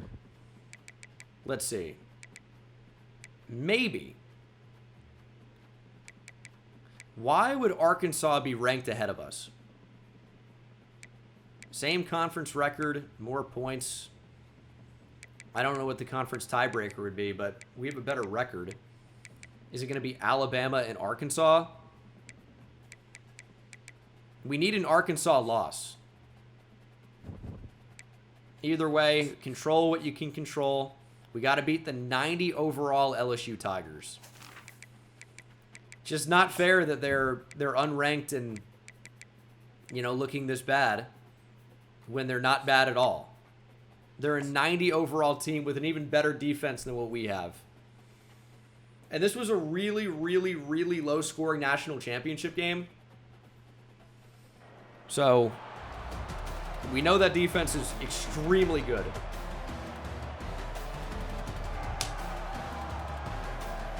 Big rivalry game. If we win, we might play in the SEC championship. If we lose, we might not even play in the college football playoff to begin with. It's 3rd and 8. We got murdered last time we wore these black uniforms. Bullet, it's underthrown and intercepted. It was really undercut. I mean, that's the best player of all time. He just broke 7 tackles. Chiller. I thought we had an open man there. And that corner is just a freak. Not the start we were looking for. I think it's safe to say. I'm hitting show blitz and my free safety's running 30 yards off the fucking ball. Touchdown LSU. I don't know how show blitz moves him back. I don't know how that happens. Why is Jason Blackman in the game? Tell me we're healthy. No injured players. Maybe just need a breather. 3 rushes, 7 yards. Why is he getting this type of playing time? It's another 3rd down. 3rd and 10. Get it out there. We had a step for Eberly. Touchdown. It's time we bring back these slot fades. Mike Eberly. Corner 3. Is it back? It might be. Big time catch. And we're already seeing a lot more offense than we did in the national championship game. Already 7 points apiece. Throw over the middle. Kelvin Boyce makes the catch. Down to the 5-yard line. And we have numbers here. Need a big block from our tight ends. Holiday. Not in. Knee hits the ground. 3rd and inches. We go back to Holiday. And he is stuffed. I mean, we can't take the points here. The ball's on the 1. We go back to Holiday. We punch it in. 1st and goal. Holiday got just enough. He didn't power through them, but he got the ball across. He's playing hurt. They probably should have brought in Shakir Stingley. And he'll punch it in. Untouched. Touchdown, Tulane. Shakir Stingley. Love it. 14-7 Tulane. And we got the football right back. And we're on the 1 again. How does that happen? Shakir Stingley adds a receiving touchdown. 2 touchdowns for Shakir Stingley, throwing up the Heisman. He basically scored in like the same 30 seconds, it seemed like. And we're into the 3rd quarter. Defense needs help. It's a 21-13 lead. 8 points on the Tigers. Force a mistake. Looks like a draw. I feel like our defense has not been super impressive when we're actually on the field. That's got to be a play. That's right on cue. Jamie Copels with the interception. And number 7 could set up 7. Pick 6 for Jamie Copels if he can outrun Turner. And he does. Coast to coast for Jamie Copels. 94 yards to the house for the true sophomore. What a return. All these guys know is violence and hate. We hate on them. That's when they make plays. We saw it with McCabe. Now we see Jamie Copel standing up for the defense. A huge swing. What's our situation here? 28-16. I don't really like that Stingley's on the field. We're going to get on the move. Can we throw a cross body? It's too close to call. Donovan Dorsey scrambles in. We'll extend our lead. Huge result. And we're back on offense again. 35-16 into the fourth quarter. Got to run the ball in this spot. Big first down by Holiday. And that's probably going to be the last we see of him today. We've got a lead late in the game. I don't want him to get banged up. So his game is going to be effectively over. Don't really want to deal with the injuries. So it'll be more Shakir Stingley as we try to extend this 42-16. Play action. Check down. Kola Motangi gets a 6. 2 interceptions in this one for Donovan Dorsey. We're on the verge of probably turning on shoot clock as well. Stingley's got no burst. I mean, it's incredible. Absolutely no burst for him. 3rd and 2. Quick route for Boyce. Did he not get that? They're going to mark him shy. 4th and inches. We are going to go for it. I don't really like a draw here, though. Don't really like a draw. Would prefer, like, inside zone, I think. And no false start, please. Stingley up the middle. Nice. Big first down. 1st and goal from the 2. Stingley in motion. High point. Boyce makes the catch, but is knocked out of bounds. Would have been a big touchdown. We tried doing that a lot early in the year, and it was not working. So just do that. Shakir Stingley. Rushing touchdown. His 3rd total touchdown, maybe even more of the game. LSU with a quick score to make it 42-23. They're going to go for the onside. And that is recovered by Mike Eberle. Just got to take time off the clock at this point. Of course, it's 3rd down. It seems like it always is. We're going to let this go all the way down here. Would love for this to be the final play before the 2-minute timeout. And we're going to take a deep shot for the speedster. Never really had a step. He's got such great speed, and it just doesn't happen. 4th and 10. LSU going for it here on 4th down, trying to stay in the game. But, I mean, we're really blowing them out. And that is incomplete, and that should do it.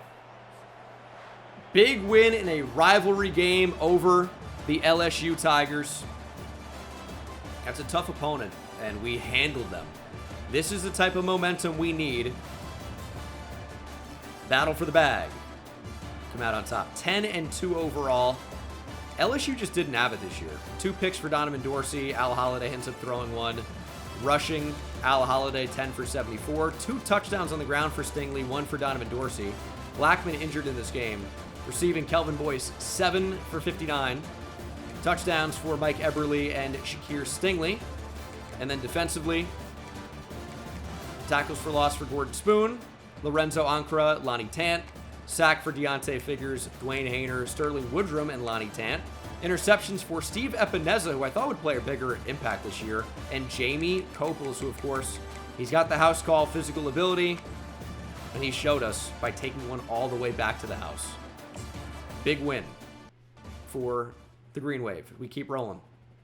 Quincy Hendricks has committed, if he wasn't already. He's a tight end we don't know a ton about, but he's a high 4-star, number 39 in the nation. Miguel Escobar on the verge. George Bonesy we're looking to add. Max Mooney in a good position for him. Cliff Carty, David Westerman, Lenzel Stevens. I mean, these are fringe. Like, would we even take these recruits in the class? But we can try it out. I mean, Cliff Carty's another tight end to add. I don't think that's a bad move. We really haven't added too many corners. Max Mooney's a gem. Bonesy looks to be a solid player. So I think these are all takes at this point. And then maybe like 1 or 2 in the portal. So that's a bye week in week 14. Week 15 is conference championships week, or conference championship week. Is it not? It is. We are not in the SEC championship, despite being the number 2 ranked team in the nation. Arkansas, though, did enough. They finished 6-2. Alabama finishes 6-2. We have the most wins overall, yet it's Alabama and Arkansas playing for the SEC championship. So, our first round bye does not exist. Do we need to do anything here with our staff? I think I like who we have here. We're going to keep the guys in position. And then recruiting-wise, not much has changed. Still in a good position on everyone we're going after. Not much has changed. So, contract extended, whoop-de-doo. College football playoff bracket will change following conference championship weeks, but currently Alabama, USC, UCF, and UNC expected to get first-round byes. And we will see how true that is. It sucks we don't have a chance to win the SEC championship our first year in the SEC, but trials and tribulations, right? This is just another bump in the road. We are the number 2 team in the nation. This isn't a big underdog story. As North Carolina beats Clemson 35-10. They definitely secure that first round bye. And we will see what the college football playoff actually looks like. We will be in them, no question. And we had David Westerman. He is a 3-star defensive end from Largo, Florida here. 3-star linebacker Lenzel Stevens. George Bonesy picks Bama. It hasn't been a perfect recruiting class, but it's been mostly pretty good. Julian Sayin wins the 2028 Heisman, 4,000 yards passing, 44 touchdowns to just 10 interceptions. Al Holliday, 2028 best running back as a true freshman, 968 yards rushing, 11 touchdowns. I'll tell you, it's kind of been a long time since we've won an award. So that's lovely to see.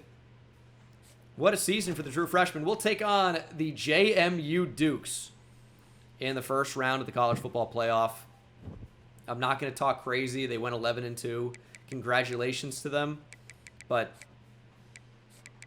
this has got to be a win. It's got to be a win. The winner of this will take on Jacksonville State. Okay. We've got a good path to success here. Just got to play our game. Do we have any All-Americans? Al Holliday was the first team All-American. What about second team here? Nobody from Tulane. Freshman All-American, though. Al Holliday, Deontay Figures, Bernie Bland. Really? Didn't think he'd be playing that much. What about first team All-SEC for freshmen? Mike Eberle joins the others we talked about. Alan Shakir in there as well, even though he didn't play that much. Noah Yates. Second team SEC, Lonnie Tant and Steve Epineza. And then first team, Al Holliday, Lorenzo Ancra, Gordon Spoon, Glenn Parrish. I think a lot of that is probably just overall based, I would say, but that doesn't speak to the running back Al Holliday, who's not very high rated. These are what the numbers look like right now. 19 touchdowns to 14 picks for Donovan Dorsey. Just over 2,000 yards passing, rushing. Averaging 6 yards per carry. Al Holliday, 968 yards, 11 TDs, averaging 80 yards a game. Receiving, Kelvin Boyce leads away with 8 touchdowns. Nothing super impressive through the air. It's just not our game. I'll tell you what, did not expect Deontay Figures to lead the way with sacks. Ancra only with 6. He finished last season with 15. And then a bunch of players with 3 interceptions right now. I thought Gordon Spoon was on his way to best defensive player in the nation. Those 3 interceptions came in like the first 2 games. We'll check out early National Signing Day. prior to anything else. We did not earn the flips we wanted to, but we'll see our dev traits. It's star for Alex Tejeda. That's big. Jermaine Sheed with elite. Star for Frederick Quinto. Wide receiver. Drugsma only had impact till we lost. We brought in one receiver. It's normal dev 5-star Carlos Ritchie. Bonesy had impact.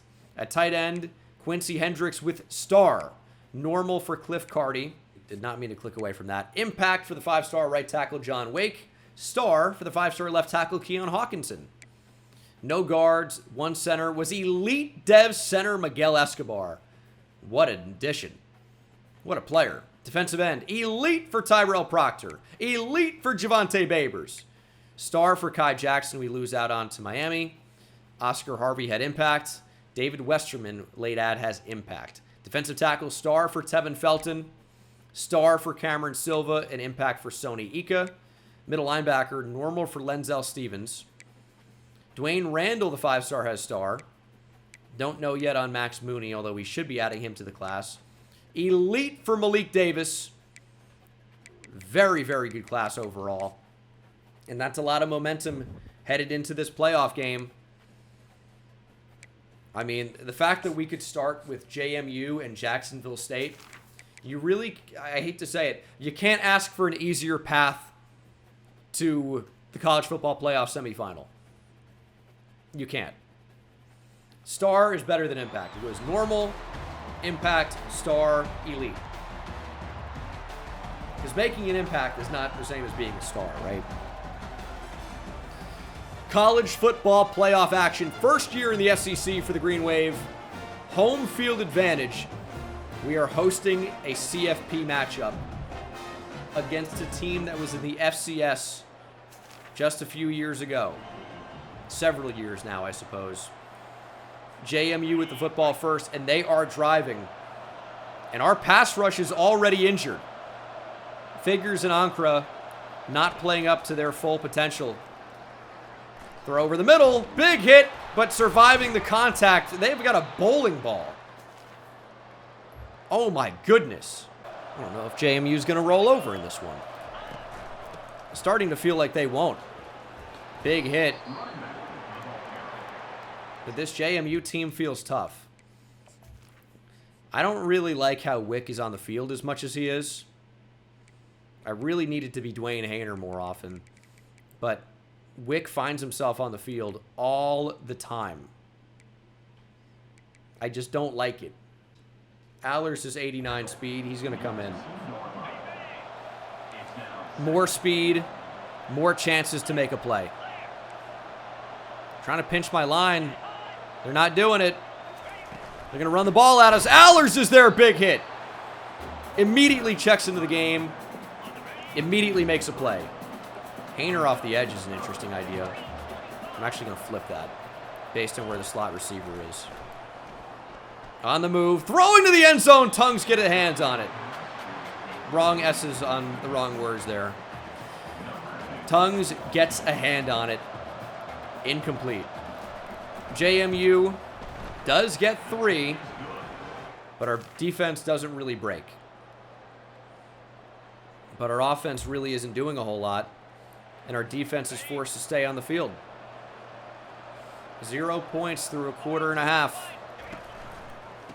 Get to the outside. Epineza, big tackle, 4th and short for the Dukes. Will they go for it? They will. We're going to run commit. If they pass, whatever. Oh my God. I tried to pinch and it moved my entire defense. Super unfortunate.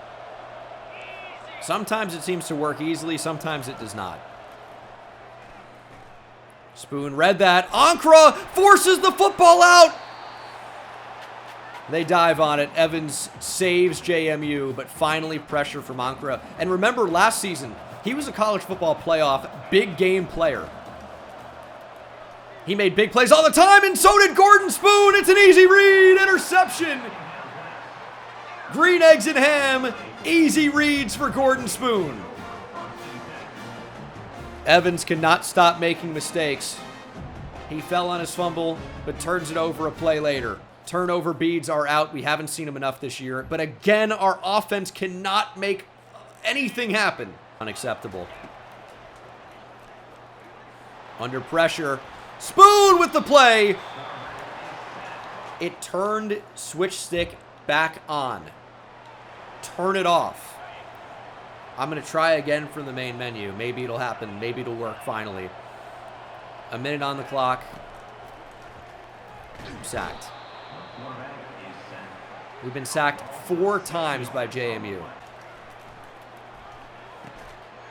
Blackman gives us a nice gain. They're going to call timeouts. Okay. I don't really know why Blackman's on the field, personally. McCabe's going to clear out. Myrtle's not going to stay in the block. Blackman's open. Good ball from Donovan Dorsey. He's not even been intercepted in this game. It's just we can't move the ball. It's a good throw to McCabe. Sometimes I see that getting open and I worry there's a defender over the middle, but you just don't have time to look when you're reading the back across the field. It sounds crazy, but seems to be the case. We'll call a timeout. Need points here. Blackman staying in the game. You know, I wonder if there's an injury. Dislocated hip for Lonnie Tant. But why is Blackman back? They changed my depth chart because that was not the case. I think with Al Holiday back in there, we're going to see some better results. And Shakir Stingley is our receiving back. Boys, go up and get it. Nice catch. Stuck out of bounds. Oh, my goodness. We gave him a chance, and he went up and made a play. That looked like it could have been disastrous there for a moment. Throw over the middle. It's McCabe. Get out of bounds. Another nice gain. We're cooking here. We are cooking. 15 seconds to go in the half. No. I thought he was running an out. Got confused there, unfortunately. Yeah, because I put Boyce on a post. Needed Eberle. Corner would be okay, but I don't really have a ton of space for that. 11 seconds. Throw on the run. Eberle's there. Timeout. That took too long. 5 seconds. Is our best chance to get in here running the football? I know that seems crazy. We have a timeout. I think it's our best chance. It didn't end up working out. So in a way, we kind of played for 3 there. It's a conservative call, but we tie it up. Just didn't want to risk holding the ball for too long. I thought we could get the 4 yards. It didn't happen. But we have an entire third quarter to take the lead. Let's go. 3rd and 2. How about a rare read option call? We just made the wrong read, clearly. I'm going to try 3. Number 10 on the field goal. We'll take the lead. 6-3. I mean, not great, obviously, but it's points. It's a lead. You get pressure on the quarterback here. But they're going to run the ball. It's a good call, but it was not a good call. It was 3rd and 12. I guess they settled for 3 too. Nobody really wants to score a touchdown in this game. 6-6. I feel like part of the problem with this offense, nice catch from Boyce, is the CPU is constantly suggesting deep routes far beyond the actual yardage that we need. And it feels like we kind of get crushed off the back of it. Our O-line cannot protect for that long. Stingley to the outside. Juke back inside. Stingley, touchdown. The first touchdown of the game comes late in the 3rd quarter. But that's better than not at all. It's going to be 13-6. And I think we just scored instantly as well. It's 20-6. 4th and 1. Yeah, you know what? We're going to press. We're going to run it. They're going to get it. 22 for 131 on the ground for their running back, DeAndre Lowry. All right. 4th and 5. I mean, they could run the ball here. They're insane enough to do that. Quarterback under pressure. Somebody find him. It's Deontay Figures who upends him. Big play. Another big score. JMU gets a touchdown right back. It's 27-13. You don't have to one-hand that. Thankfully, Shakir Stingley's there. That would have been really bad. 3rd down alert. Chew clock is on. I mean, Stingley on a streak is nasty work here. We got Boyce with a step. House call. Kelvin Boyce.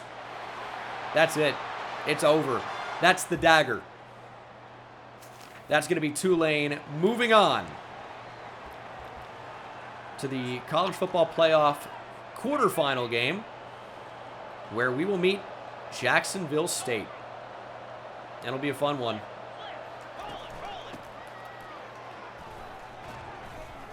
Okay, well, that's a great effort from Lowry, but not enough. Last play of the game here. Let's see if JMU can score 30 points and win it on this one run.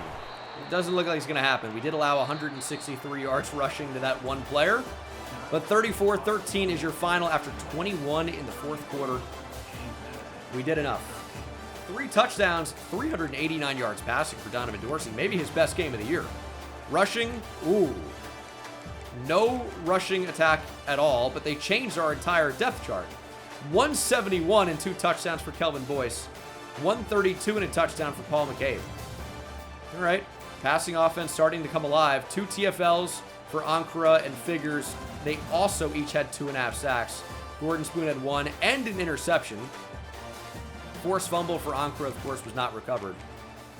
But we're starting to fire up a little bit. We're starting to find it. We've won a college football playoff game. Love that. And our staff is still solidly in place.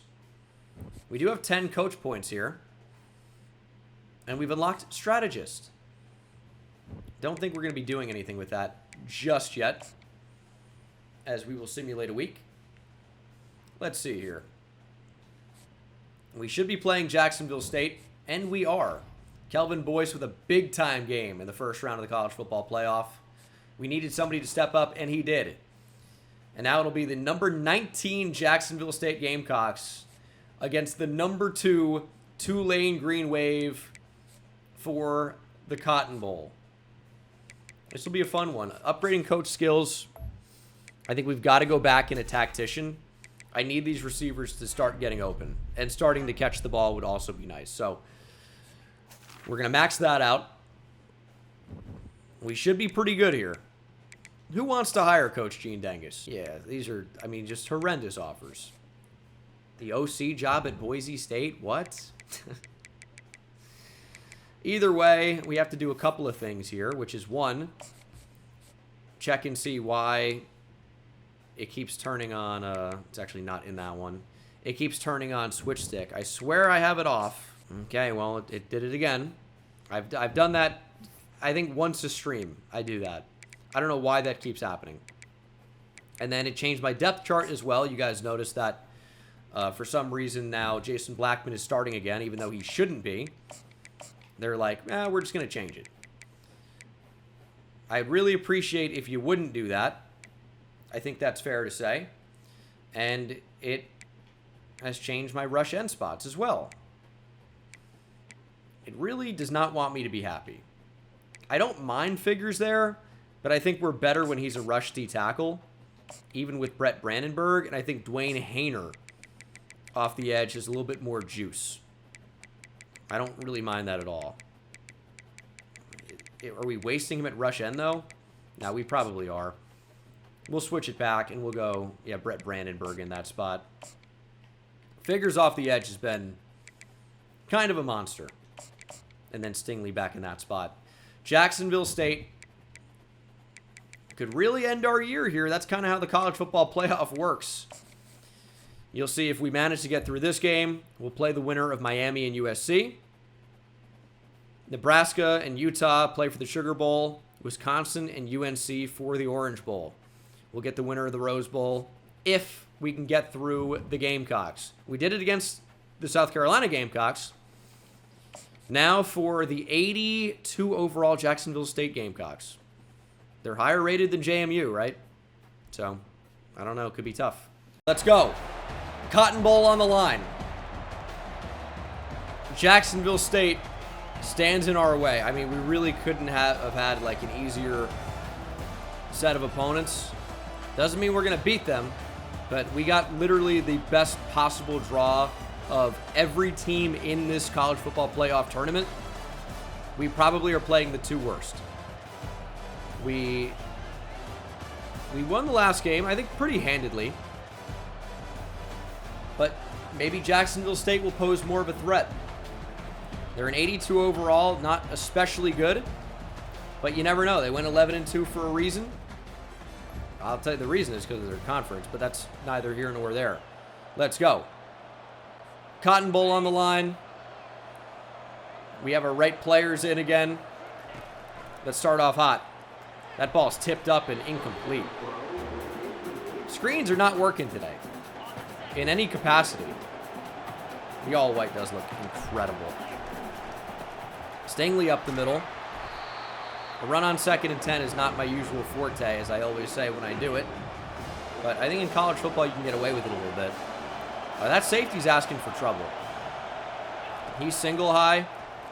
Get that outside. No! Ridiculously bad start. I mean, I guess I could think of a worse start, but that's pretty bad. Give me a good bounce here on the punt. And we'll take that. Yeah, not what we were looking for. And already Jacksonville State is driving. Okay, dude. Defense, now is not the time to forget how to play. And we just gave up that. Yeah, I just never expect the cutback. It doesn't happen in Madden, I don't think. But in College Football 25, it's all the time. We gave up the cutback. Touchdown, Jacksonville State. They've got the lead. I think we got it back, though. Tying things up at 7. And now 3rd and 8. We gotta get rid of it. I mean, yeah, we gotta get rid of it. Myrtle, make the play! Down at the 1. Deshaun Myrtle's played almost no impact this season. Shakir Stingley's playing a lot for not the main back. He's playing a lot. It's been a lot of Holiday in these spots, but Shakir Stingley into the game. Trying to punch it in, and he will. 14-7 Tulane. These are really good-looking uniforms. The all-white just looks all right. Looks better than all right. Looks phenomenal. I mean, that was interesting. 3rd down. JSU driving. Oh, it's a screen. I didn't read it. Did not read it at all. Why are we so banged up? Can we get guys playing healthy? Gordon Spoon, moderate risk of injury. Don't feel like the other team ever is. Read option. Oh, and look at the cutback, dude. Big hit. Tyler McGee paid for the yardage, but he got it. It's so tough to defend the run, I feel. If they cut back and you're using it, you're screwed. Touch pass. How do you defend that? Touchdown Gamecocks. That's undefendable. Rutherford finds the end zone. And we will try to do the same. 3rd and 10, though. I mean, this has been the 3rd and 10 call the entire season, and I don't think it's worked once. They cover the out route from Boyce so well. It's really, really tough to move the ball. I could have checked down to the back there, I guess, but... And we'll try a 48-yard field goal. It's just not open. It's not open. We might have missed the kick as well. We did. It's going to stay tied. Rush that one. Kelemete has been pretty good this season. That was a big miss. And we got the ball back, and we turned it over immediately. A minute to play here in the first half. I'd love to go in with the lead. We'll need something to happen in order for that to happen. Copels just gave him too much space. That's going to be a touchdown. Jacksonville State. They're proving to be a worthy adversary, I'll tell you that. How do we give up the ball? God. We're going to be down 21-14 going into the second half. Not playing our best football, clearly. Jacksonville State doesn't even have this much alumni. How are there this many people here? Crazy. All right. Let's have a good drive. I just don't get how, like, opposing defenses can cover us so well and get such an insane pass rush every time. Every opponent we play, dominant pass rush, incredible coverage down the field. I made the wrong read, I guess, on read option again. It felt like they had it covered up the middle. 2nd and 13. Can we finally run a screen? Nope. Screens are not working anymore. We literally cannot. We've completed 0 screens the entire fucking season. They must have did something in the update today. It's simply not a play that has any success. What a throw to Myrtle. 69 yards for him receiving already. Nice. Get on the move. I mean, we're just going to take off. There were some options. I don't know if we could have fit the ball in where we wanted it. We got to stop calling screens. They are not effective. They do not work at all for Tulane. I mean, it's wild, and we're sacked. 3rd and 10. What are we supposed to do? Can't even get a slot fade off. We don't have the time. Now, to be fair, they did send heat there. We're going to have to punt. We don't have a choice. I don't know what we can do. All right, our defense made a big-time play. Our offense has put us in a position to succeed.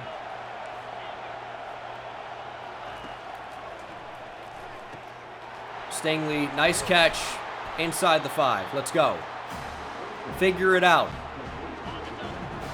Boyce, touchdown. They're going to stack the box for Stingley. Boyce has the speed. Touchdown, Kelvin Boyce. We're going to be tied up at 21. 21-21. Knot it up. Let's go. Defense, come on, do something. Yeah, this is going to be a very successful play.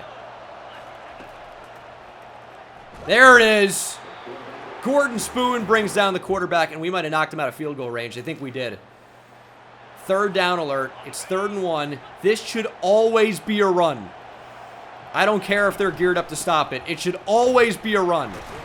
Because guess what? If we don't get it, it's still 4th and a yard. Shouldn't be a pass there.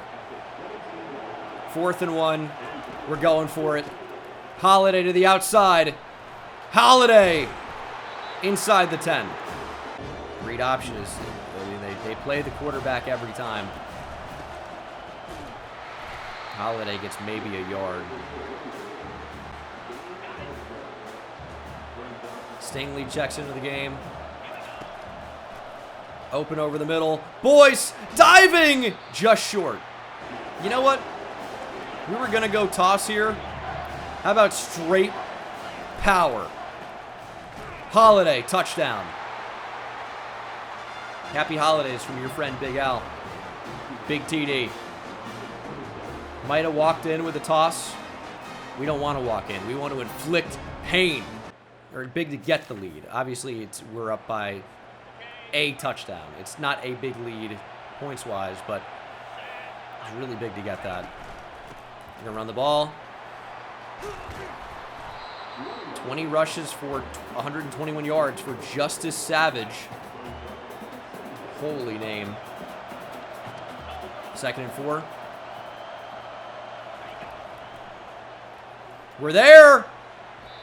Tongues knocks it away. I'd take an interception from him every once in a while. We saw him early in the year. Haven't seen him in a while. Just couldn't cover that well enough. Gave him the space they wanted.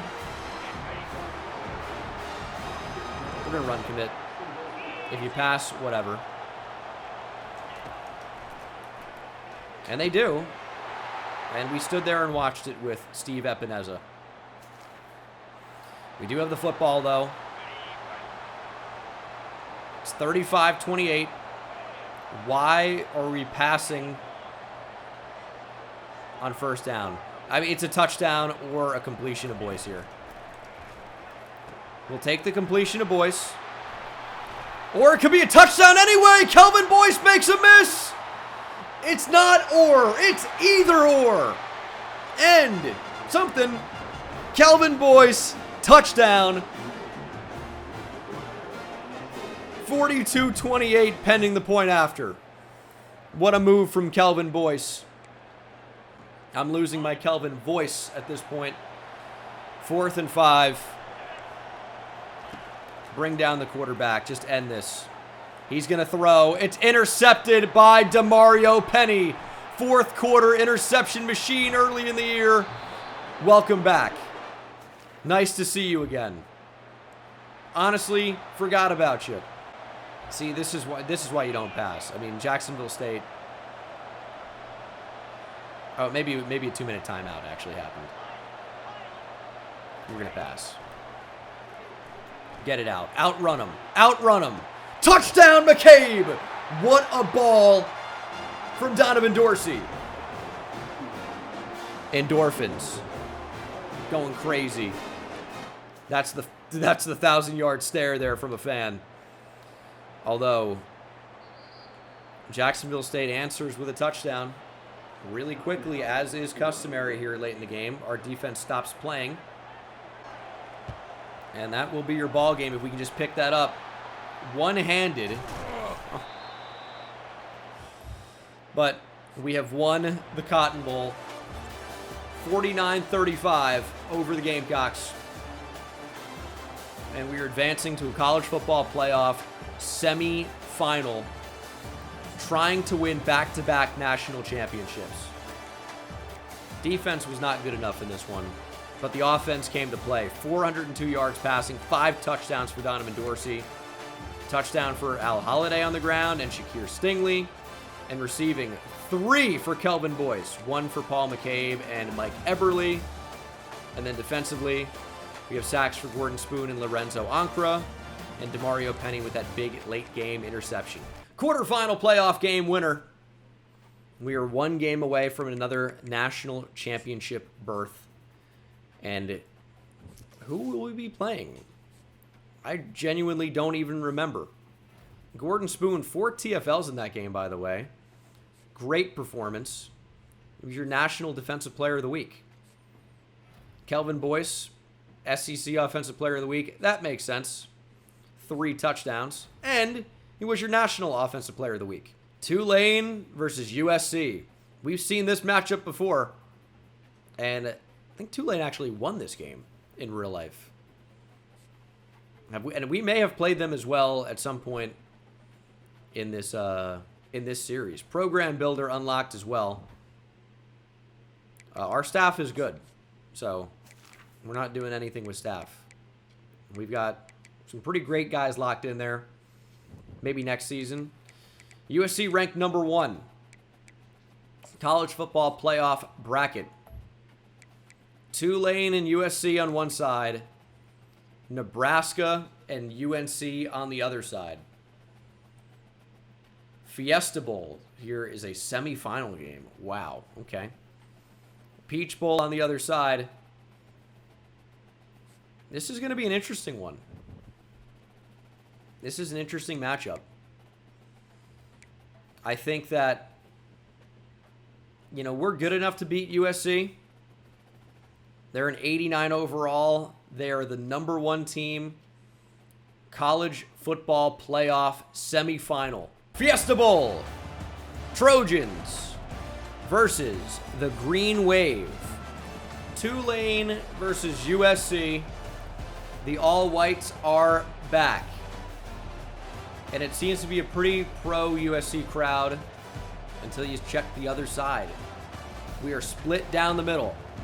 Half Tulane, half USC. Number 2 against number 1. This is an old school BCS national championship. Instead, these two teams are playing for a shot to even play in the game. Let's go. Come on, defense. Big stop to start. Spoon is in there. Brandenburg ends up finishing the play. Kind of dove past him. And this is your Heisman winner, by the way. This is Julian Sayin. Big tackle from Glenn Parrish. 3rd and 6. Big play. Come on. Get out there.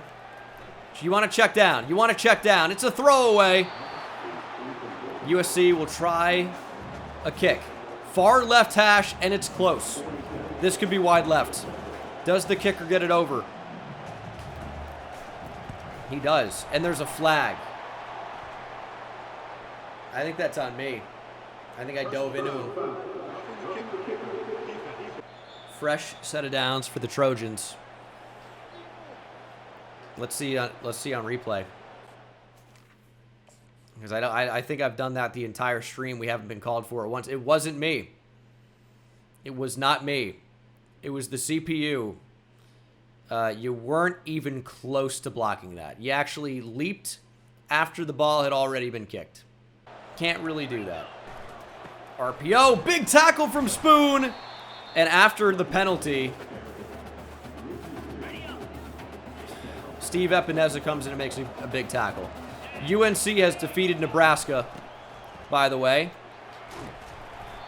UNC will play the national championship game, and we've definitely played them in the CFP before. And they were tough. 3rd and goal. We try to stop them again. Here's a run. We're there. Big tackle. Alan Shakir was there first. Slowed him down. And here's another field goal try. This is even closer, though, and even farther to the left. Or the same distance to the left. But this kick was good. Back-to-back goal line stops. And our offense is moving. Say this is a run spot. Big jump off the line from McCabe. We're going to give him a shot. That's a touchdown. McCabe survives the contact. McCracker back at it again. He's no Taylor McCaleb. But ever since early season drops, Paul McCabe has been locked in. Huge catch. Big hit. I mean, that is an excellent play. USC, though, drove right back down, scored a touchdown. And we have 3rd and 6 now. Stepping up, Donovan Dorsey. Plenty of space. Just go down. Just go down. 1st and goal on the 3. See, this is, I'm wondering, where in the world is Al Holliday? Maybe we don't need him. Shakir Stingley, touchdown. We have another 5-star running back. His name is Shakir Stingley, and he's been a touchdown machine, despite not really being a short yardage back or a good runner at all. 13-10. Big 3rd down, make a stop. I mean, you got to remember, USC does have the Heisman winner at quarterback. Our defense has played pretty well so far. It's a check down. But it's another 1st down for the Trojans. And I'm starting to, wonder, how are we actually going to stop them? When they run the ball, we're able to rally and make tackles. When they throw the ball, they're moving it. Say it is sacked. That helps. Ankara's there. That's a big-time sack of Julian Sayin. And I just realized why we've had to play Deontay Figures off the edge. Because Lonnie Tant has been injured for most of this season. Dislocated hip. That's been a big loss. He's been a really good player for us. Another kick for USC. This one is good as well. Okay. Did USC get the football back and score instantly? It's 20-14 Trojans. We're going to run the ball here on 3rd and 5. We're at midfield. They got 2 in the A-gap. We're bouncing it outside. Al Holiday, big power, and now the speed and more power. Holiday, 6 for 91. Big game player. Al Holiday is a beast. We love Big Al.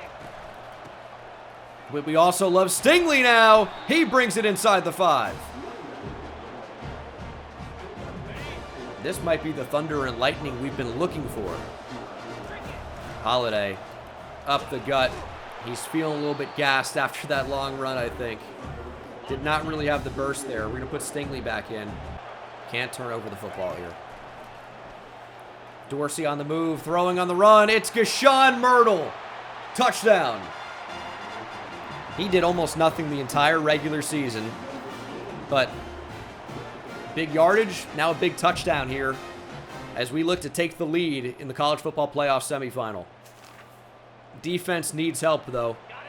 It's 2020. We didn't get the extra point? Is that a joke? Dude, what are we doing? 2020.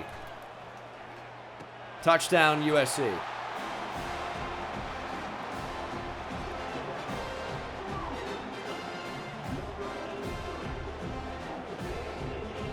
All right.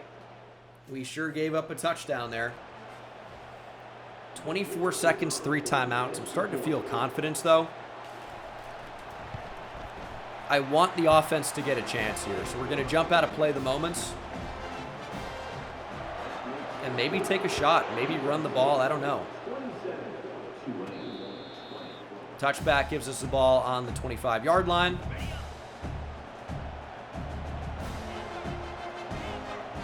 And maybe somebody gets open down the field. Maybe we check down. I don't know.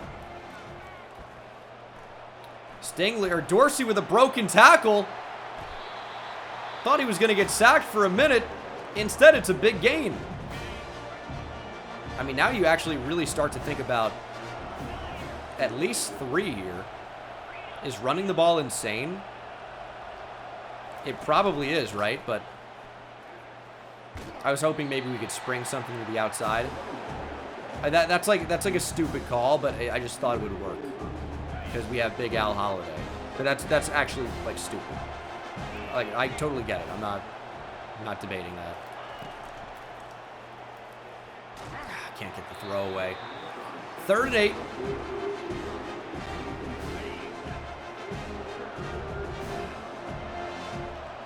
Need somebody to get open here. Got to convert. Didn't do it. 4th and 8 from the 45. They want us to go for it in this spot. Smart.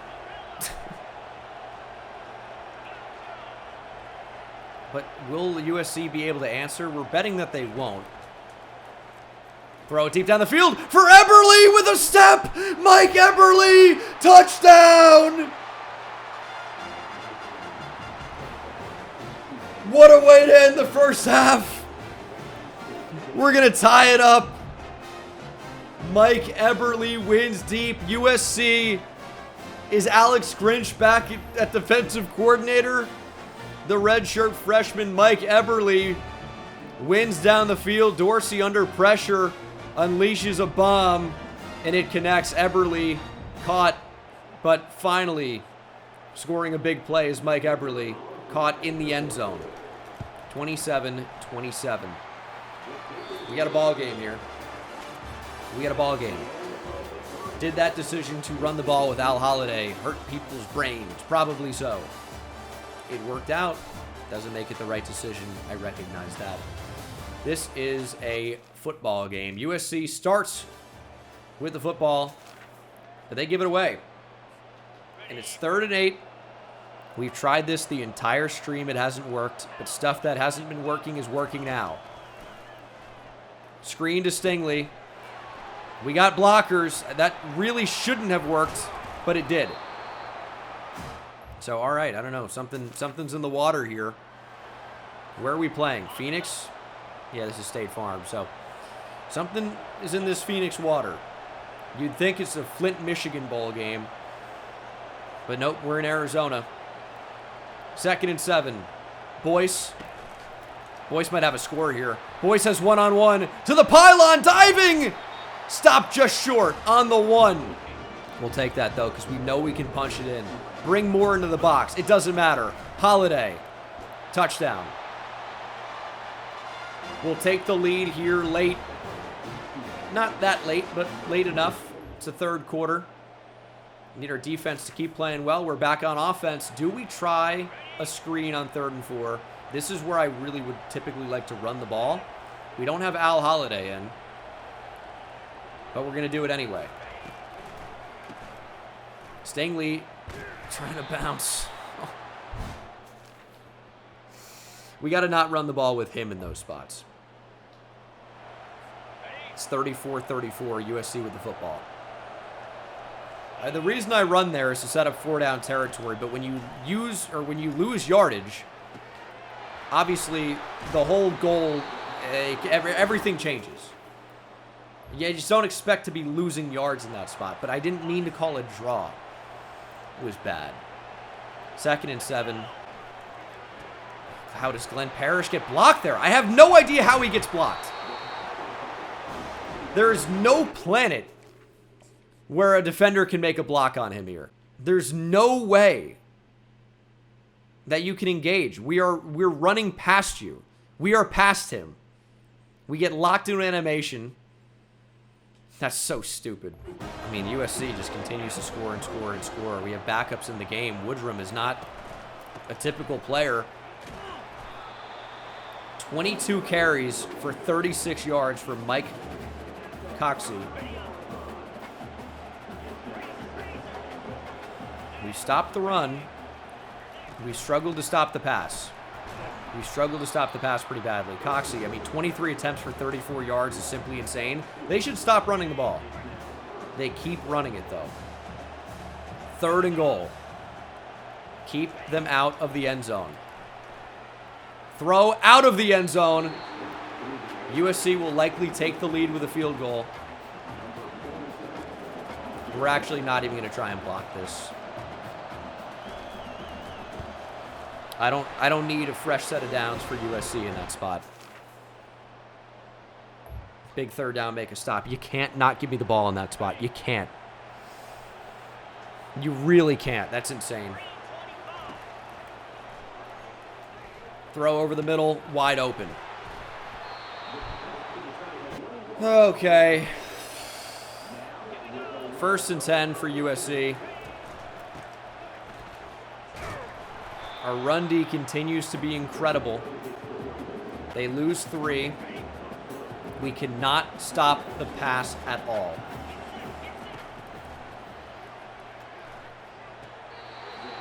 Did he catch that? That's almost worth a challenge to see if he got his feet down, right? I mean, we'll take a look. He's not touching it.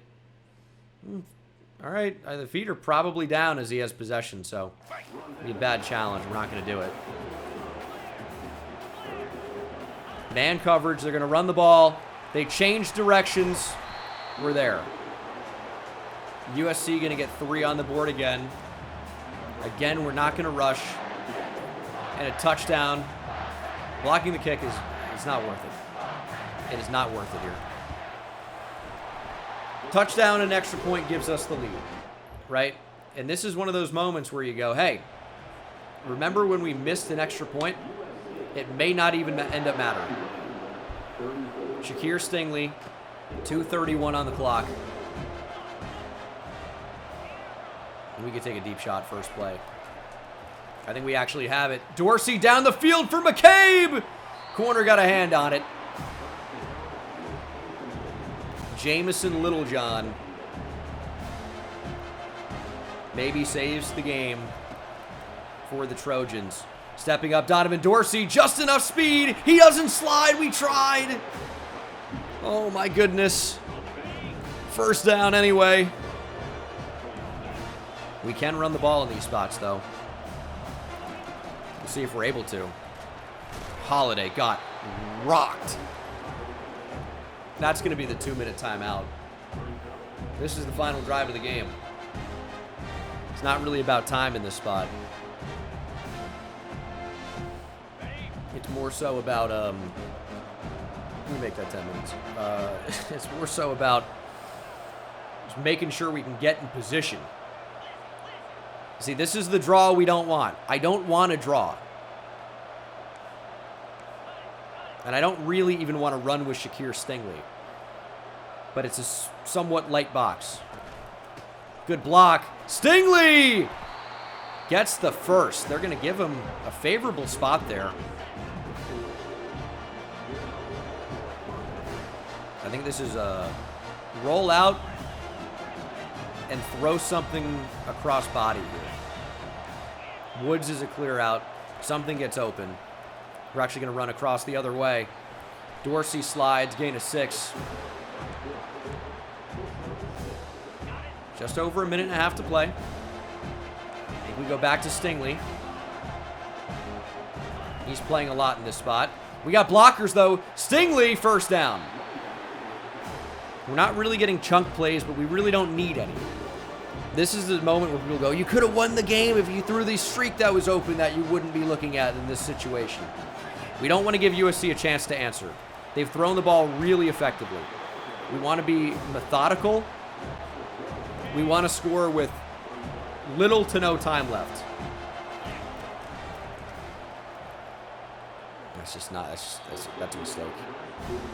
I had it on a recent Raiders video. Game-winning touchdown. I go back and look at it. There's 3 minutes and 30 seconds left. Huh? Anyway, that's not relevant now. What's relevant is this third down. National championship berth on the line. Dorsey under pressure. Stepping up. Got a block from Holiday. Dorsey gets it. Oh my goodness, Donovan Dorsey. Agent Zero. With the scramble of a lifetime. 50 seconds. Holiday. Meet him in the gap. He's over 100. Second and inches. 40 seconds to go. Stingley back in. Stingley makes the catch. Still on his feet. 30 seconds to go. We're actually going to call a timeout here. Only 2 remaining now. We have a second to kind of regroup and figure out what we want to do. Because 30 seconds is not like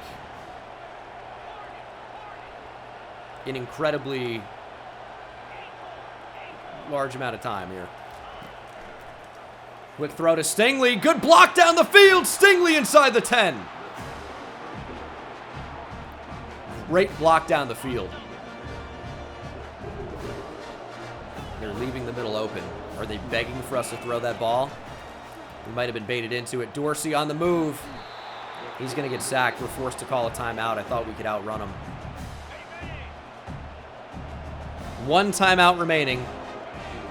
Second and goal from the 10.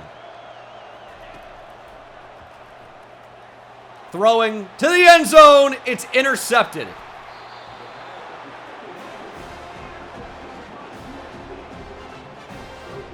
Lost track of the buttons. Honestly, just hit X. And I'll tell you, when I released it, I go, this might be open.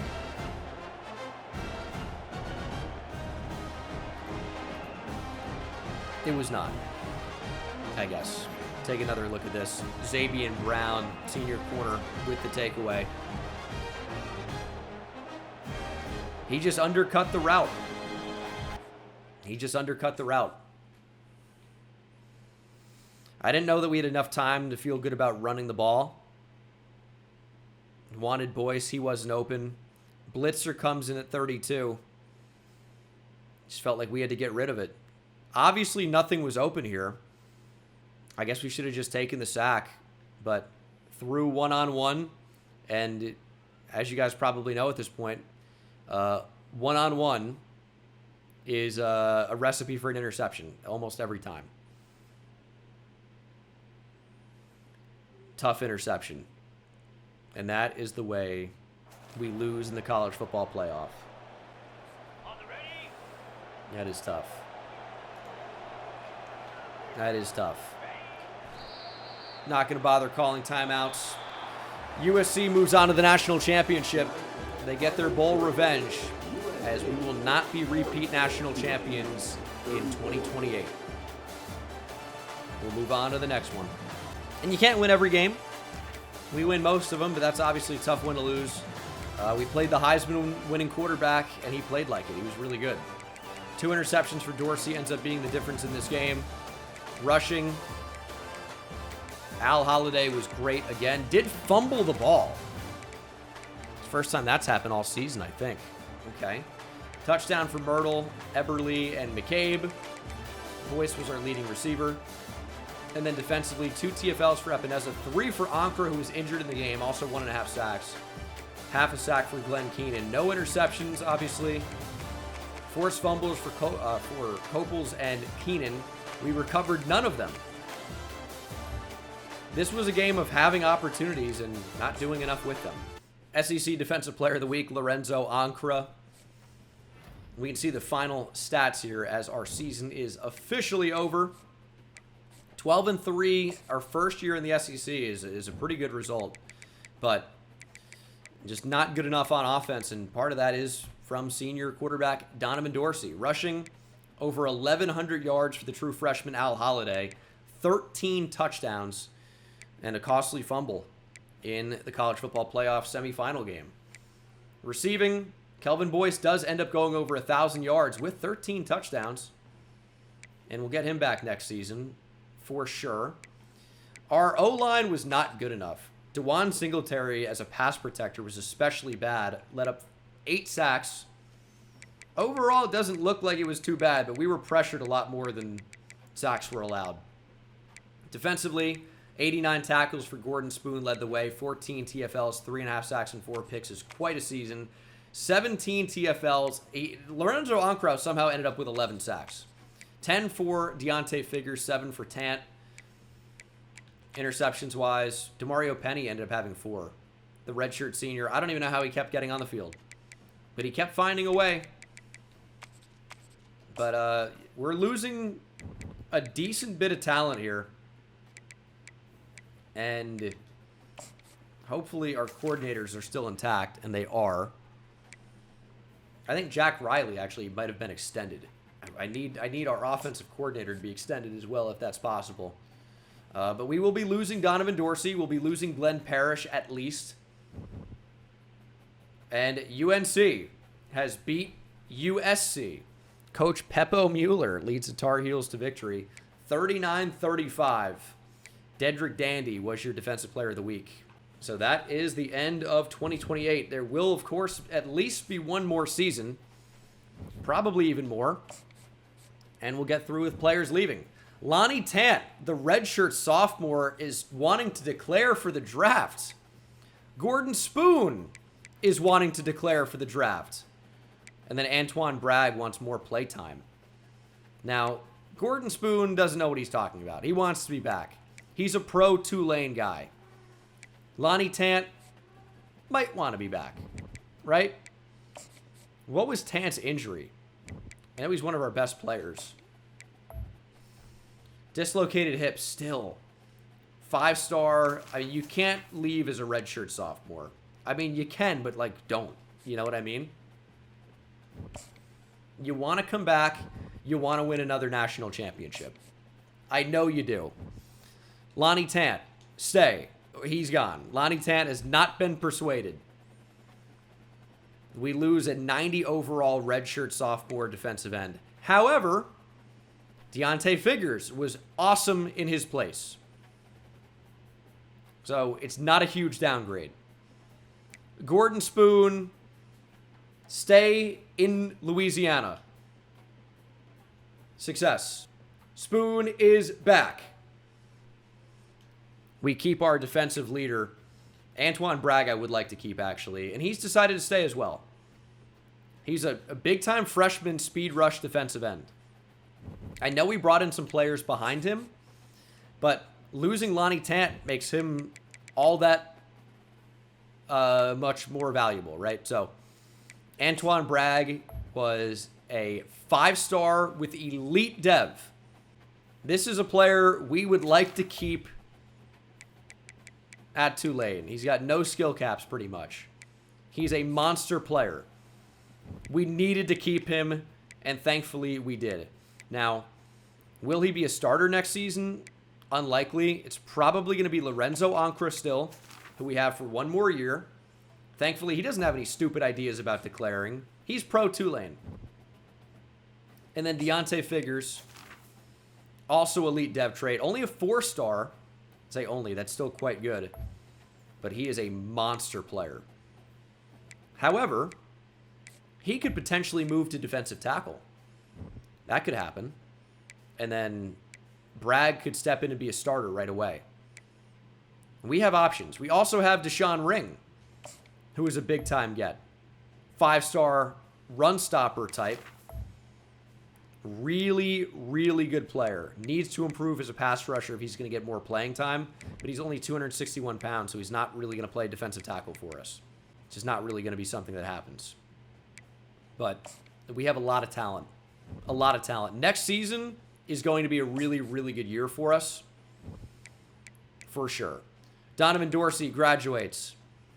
He won a national championship for us, but left a lot to be desired. All running backs stay, except for Ezekiel Awuzie. He had a good season 2 years ago, but he really didn't play very much this past year, but he will be missed. Gashawn Myrtle has graduated finally. He's been a good player for us. We lose Tristan Fortenberry, an 88 overall left tackle. We lose Eric Warnock, an 87 overall center. Dominic Stewart, an 88 overall right guard. If you thought our offensive line was bad this past season, it might be significantly worse. But for the most part, the defense is great. We do lose Lonnie Tant. We keep Antoine Bragg. I'll tell you, I'm not that mad about that. Because he's going to end up being a redshirt freshman. He could be a 90 overall by the time he's a redshirt sophomore, just like Lonnie Tant was. He's got elite dev. It's a possibility. Gordon Spoon stays. That's huge. We lose DeMario Penny, who was a fourth-quarter interception machine. Glenn Parrish will be a massive loss. He was a monster player for us. And we also lose our starting kicker, Nicholas Kelemete, and our starting punter, Justin Kingman. Do we have replacements for those guys on the roster? I think I would have set it up so that we do. Rich Quincy and Jason Hogg. So we're going to be fine there. But we lose a lot of talent. A lot on the offensive line as well. I think we've recruited well enough so that it won't be a huge loss, but we're going to need guys to get upgraded as we will check out the draft results. We're wishing the best for Lonnie Tant, who ends up going in the second round, and Glenn Parrish was drafted. Good for him. Kind of surprised that he wasn't going to be, but a team takes a chance on him. He's a great player. He was really, really good. It's weird that Lonnie Tant's like, I've dislocated my hip like a 90-year-old man, yet I will be declaring for the NFL draft as a redshirt sophomore. Whatever. Transfer portal. Okay. There are some top targets that would consider us, especially across the offensive line, like Chad O'Connor, like Kenyon Lawrence. I'll take a look at Randy Itagwe. I'll see if there's something there at quarterback. Definitely don't need running back. We'll take a look at the corner. And definitely the receiver, Matt Dobbs, but I think we're going to be in a pretty good spot. If you look at our roster here, at quarterback, Earl Gage, Boogie Finger, Brendan Terrell, Isaac Tresnick. One of those guys will be the starter next season, for sure. Unless this quarterback's something special. On the offensive line, we lose Fortenberry, but we have Esteban Battles ready to step in and play and be very good. He's already up to an 85. We have Alex Gaston and Nick Jimenez, right? So they're going to be back. At center, we have Isaiah Aguirre potentially ready to go. We lose Stewart, but we have Tony Ferreira ready to go. And at right tackle, we have DeJuan Singletary, who is not very good, but our offensive line actually could be even better. Yeah, so we definitely don't need the 4-star fullback. We don't need a fullback. I know we lose Awuzie. We don't need a fullback. We will move somebody. But we'll check out some of these players. If they're actually very good, we might just add them in anyway. And Chad O'Connor looks really good. And if we could keep him away from Alabama, I think I'd be a fan of that. So we'll bring him in. I think he likes championship contender, which is something that fits for us. And we will max out. Will he be a starter next season? I really can't even guarantee that. But we'll take a look. 99 pass block power. I mean, he looks pretty solid. Do we want Kenyon Lawrence? Maybe we do. Again, I can't guarantee that he's going to be a starter, but it's another guy to have in there. Some depth. And this is kind of a light class as it is, so probably don't want to bring in multiple. He's got 98 pass block power. Is he better? He's got worse run block slightly. He doesn't have any abilities. No, we're going to take him off the board. We just don't need that many centers. Because it's just another guy that's already on the roster that we have to ask to transfer. Is Randy Atagwe legit? He's a transfer sophomore. He's got 79 speed. He actually does look pretty good. I think we have better players on the roster right now. Raul Pena, I can't imagine is going to be good enough to play for us. He is good. I think we have better corners on the roster. So we don't need him. You got to remember that these guys are not getting off-season boosts. They have to be really good right now. And Matt Dobbs is. He's got platinum 50-50, 96 speed, 96 spectacular catch. That's a guy who I think can come in and play. Alabama wants him. I think we want him more. That's a pretty good-looking player. And if you look at our current receiving core, yeah, you can expect some upgrades in the offseason, but I think we can agree it was a fairly unremarkable group this past season. Getting a fresh face in there, even without an offseason upgrade, could be the move. I almost wish we didn't get Westerman or Lenzel Stevens in this class. Number 1 on Chad O'Connor, number 1 on Kenyon Lawrence, number 1 on Matt Dobbs. Hopefully they do not choose to get visits in there. Yeah, I like the Romeo Dobbs brother storyline. That's why I'm pronouncing it Dobbs instead of like Doobs. Alabama has passed us, though. So it will be tough to win these recruitments. Number 1 on O'Connor. Number 1 on Lawrence. We will need a miracle to bring in Matt Dobbs here. It's possible, just unlikely. The grades match up really well. We got him in on a visit. We might have it as a 50-50. Which is still, like, pretty good. And I don't really want to... No, I have to keep it like that. We don't really know enough. I think we'll get him anyway. But I would like Dobbs. That's a really good receiver to add. And that's a position where, you know, we're not really that strong. Chad O'Connor, good depth on the O-line. Kenyon Lawrence, same deal. And Matt Dobbs has joined the class. Staying in Louisiana over the Crimson Tide. We pass Alabama at the buzzer. Alabama made it real close on Chad O'Connor as well. But that's a nice get. I think he's actually a very solid player. What his overall is going to be, I'm not sure. It might be tough to rationalize him in the class for that reason. Will he actually be a player? But I think we should put him in. What's his dev trait? Impact. I like the 50-50 platinum ability. I don't think I've ever really even seen that. Is a transfer junior, though, as is Kenyon Lawrence with normal. But these guys don't have much development to do anyway. Another transfer junior. Star dev for Chad O'Connor. Maybe it helps him out during the season. I'm not really sure. But we'll focus on position changes and get back to you guys with the lineup. Romeo Dobbs is not a player. Matt Dobbs, though, is an 81 overall. Of course, transfer juniors are now seniors. He looks good, but he's going to be one of the lower-rated receivers on this team. I mean, because Byron Stacy was a big-time get. He was a 5-star, right? 5-star with star dev. A lot of potential here. I don't know. We'll change things around. He's another good player to have. I mean, that platinum 50-50 could let him see the field, but we'll have to see. He's not the highest rated. He's not the fastest on our team, but he's a good combination of everything.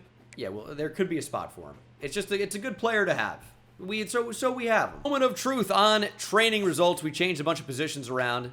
Now we're about to see what everything looks like.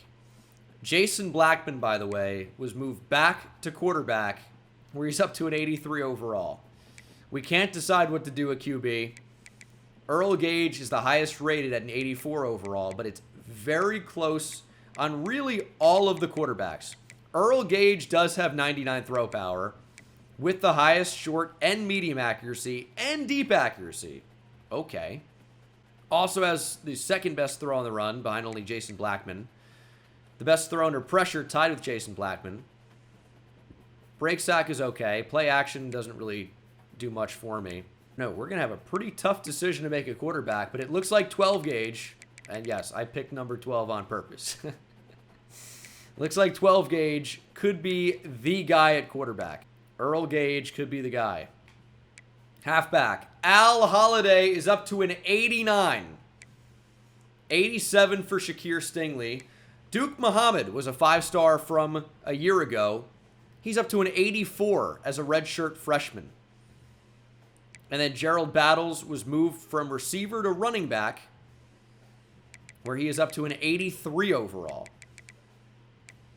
There's a lot to like here. His carrying is low, but everything else from him is pretty awesome as a runner.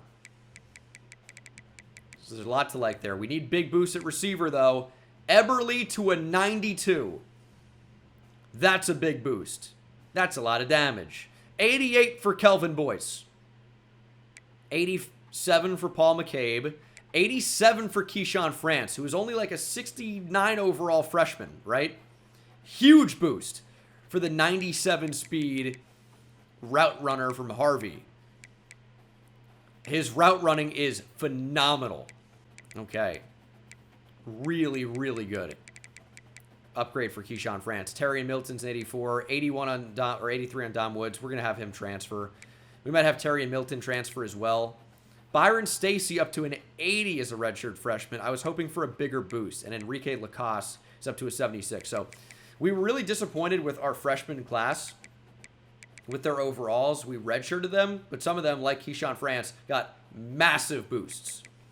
At tight end, Akeem Kolowatangi, 74 over or 78 overall, 76 for David Engelo. The tackles really didn't get a big boost. John Thrash probably not going to play over Esteban Battles, although he's a better pass blocker in terms of the regular rating, but his pass block power is not as good. Pass block footwork's way or finesse is way better. We have a decision to make at left tackle. That'll be an interesting decision to make for sure. Nick Jimenez up to an 89. He passes Alex Gaston. Our guards are really, really good. Center, Isaiah Aguirre up to an 87. We are really strong, it looks like, this season. Tony Ferreira up to an 89. DeJuan Singletary into the 90s. We have good depth in behind him. At left end, Deshaun Ring is up to an 89 or 90 overall. We considered moving him to defensive tackle, but he has now been boosted up to a 90 overall as a redshirt freshman. He is phenomenal against the run. He cannot rush the passer. And that's going to limit how he sees the field. 73 power moves, 75 finesse moves, no abilities. He's up to 95 block shed, 99 tackle. I just don't know what we do with a player like this. He is a non-factor as a pass rusher. Cannot do it. Lorenzo Ancra, with abilities, is up to 86 block shed and can rush the passer, at least at a higher level. I don't know what Deshaun Ring's going to do, but he's a 90 overall, so there's that. Right end's going to be big. We need a big boost from Bragg. Deontay Figures is up to a 91 overall. 89 speed at 283 pounds is so stupid. He is so good. So fast. He's a freak athlete. Antoine Bragg's up to an 83. That's good. And he's got 90 finesse moves. I mean, we have an embarrassment of riches. It's just how do we want to assemble the Avengers here? Brett Brandenburg up to an 87. Glenn Keenan, 87. Alan Shakir up to an 83. The D tackles did not get as big of a boost as I was hoping for. And I think what's going to end up happening is you're going to see on the D line, Brett Brandenburg. He's been such a solid player for us. But he's going to be a base defensive tackle. Keenan, who has 93 finesse moves, by the way, will be a rush D tackle along with Deontay Figures. Deshaun Ring might be a base defensive end, and then Ankra and Antoine Bragg might be rush ends. That's the idea. Something like that. However, we also have outside linebackers in the mix. Dwayne Hayner up to an 89 overall. They always get big boosts to pass rush here if they play outside linebacker. Bernie Bland up to an 87. 84 speed. I mean, this came out of nowhere. 89 block shed. I mean, he might start over Dwayne Hayner. He's only a redshirt sophomore. We have a lot of talent right now. We're going to have to force a lot of transfers. Gordon Spoon did not get upgraded. Does have platinum blow up now, though. So he got abilities. His overall is unchanged, which I'm fine with. He's a true senior now. Benji Allers is up to an 85. Jarrell Asher up to an 82. Linebacker looks okay. And then Marvin Wick up to an 83. Tyler Proctor might be the most interesting one, though, up to an 81. He's another guy that can really rush the passer. Gold quick jump. 88 power moves, 82 finesse moves. We just have a lot of talent. We really do. So deciding who's going to start at which position is going to be really interesting. Derek Tung's 89 overall, but Jamie Copel's getting boosted to an 88 is the big news here. 99 speed, 99 change of direction. Coverage could be better, but 96 press is really awesome. But the coverage could be better. Taj Wiggins up to 99 speed. 87 man. Juan Boodle up to an 85. We've got a lot of speed at corner now. Really a ton, but we need a little bit more depth probably. At free safety, we did not get a boost. This is just where these guys have been. And we could absolutely consider moving a corner back to safety. Although we don't really have the guys to do it, so maybe not. Probably a strong safety moving over to free safety is more likely. Yeah, it is. Noah Yates up to an 88. Got some decent abilities coming on. 94 zone. Steve Epineza up to an 86. Ezekiel Kwanjo up to an 85. One of these guys is going to move to free safety. Steve Epineza, I liked at slot corner last year. I'm not really sure we have to do that this year. Steve Epineza might start at free safety. In fact, that's probably what's going to happen. Yeah, he's got great coverage, can't press. He's got unbelievable abilities. 99 jumping, plays if you're 5'9", I guess. So Steve Epineza is going to move over to start at free safety. And then the kicker's got a nice boost. Rich Quincy, 91 kick power, 74 kick accuracy. I think that'll play, though. And then punter, Jason Hoggs up to a 68. So some big boosts for the squad. We're looking, I think, as good as we've ever looked. Not going to show all of this, but because Dom Woods did see the field, you know, a decent bit over the past couple seasons, I'll show that we're going to encourage him to transfer. And same with Terry and Milton. I just don't really see those guys seeing the field. We have a lot of depth at receiver. Boogie Finger is another one where, like, I love the name. I hope he can be a starter somewhere. It just isn't here. Why am I keeping 6 quarterbacks? If I need one, it's going to be Boogie Finger. I'm going to try to make it not, but if I need one, it will be. Byron Stacy, I was really hoping would be like an 83 as a freshman, or after the red shirt, but unfortunately it did not happen. This is all about just finding some of the older players that are lower rated on the team that just don't really have a path to playing time. And, of course, like, this is their overalls without the boosts. Like, Luis Jacques is never going to play, so he's going to be gone. But we'll clean it up. I promise you guys really aren't going to miss anybody here. You have the fringe one every once in a while. Maybe I'll show it if we're sending someone particularly big to leave, but that's just not going to be the case. Season number 3. Let's check out the preseason All-Americans. We should have a couple, even though we don't have a quarterback. DeAndre Dragos we've seen. Nobody from Tulane preseason first team. Feels disrespectful. What about preseason second team? Nobody. That feels insane. What about in the SEC? Deontay Figures, okay. That figures. And Noah Yates, who really has never played very much. It's so overall based. But we have high overall players. Lorenzo Ancra, preseason second team All-SEC. Gordon Spoon, I don't know how he's not a preseason All-American. Derek Tongues at an 89. And then I thought they did freshman as well. But I guess not. Preseason number 3. USC's 1, Wisconsin 2. Where's North Carolina's 4? Okay. You'd think they'd be higher after winning the national championship, but I mean, you look at Michigan in 2024, right? So it's not super crazy or anything like that. We have 10 coach points. Could just throw those into tactician. And we're going to max out quarterback here. It's been a problem for us. It needs to not be a problem anymore. That's for sure. We'll set the schedule. I'll be back in a minute.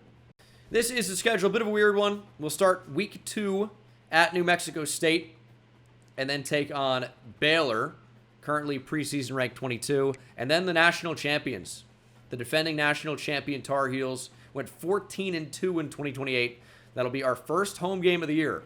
Then we'll take on a brutal SEC schedule that includes Texas, South Carolina, Alabama, Vanderbilt, Texas A&M. Then we'll play versus number 5 Miami before finishing the season at Ole Miss, versus Tennessee, and at LSU. It's going to be a tough season, and it's invalid, so they didn't fix that, I guess. Well, never mind. This is our schedule. At NC State, and then versus New Mexico State, Iowa State, and FCS West before taking on that same SEC schedule. So that'll be it. Unless I did something weird. Can I regenerate and keep it? Nope. So this what we have is what we get. Maybe it didn't affect currently existing dynasties. This will be our schedule. We cannot change it. Whatever. First look at the recruiting class here. This will be the 2030 class. And we do actually need safety. Seems crazy. I do like that there's a top player in the state of Louisiana. That's always nice. I don't know that we're going to be looking at quarterback too much. But certainly receiver is always a position of need. I honestly think defensive end is in a really great spot. Still could take a look at it. But we're not going to go overboard. This class might be more about adding some receivers. I mean, pass rushers are still important, right? But safety's a need. Linebacker, I would say, is a need. I like where defensive tackle is, but that doesn't mean we won't add any. Big-time 5-star receiver from Louisiana. That's got to be a get. Need him in the class.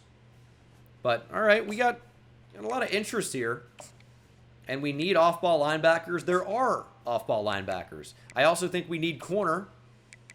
Seem to be some good corners. We just are probably going to avoid quarterback. We just don't need that many QBs. We don't necessarily need to take a quarterback every cycle. It helps for development. If there's one that's good enough, you know, we'll consider that, right? But not necessarily going to go out of my way.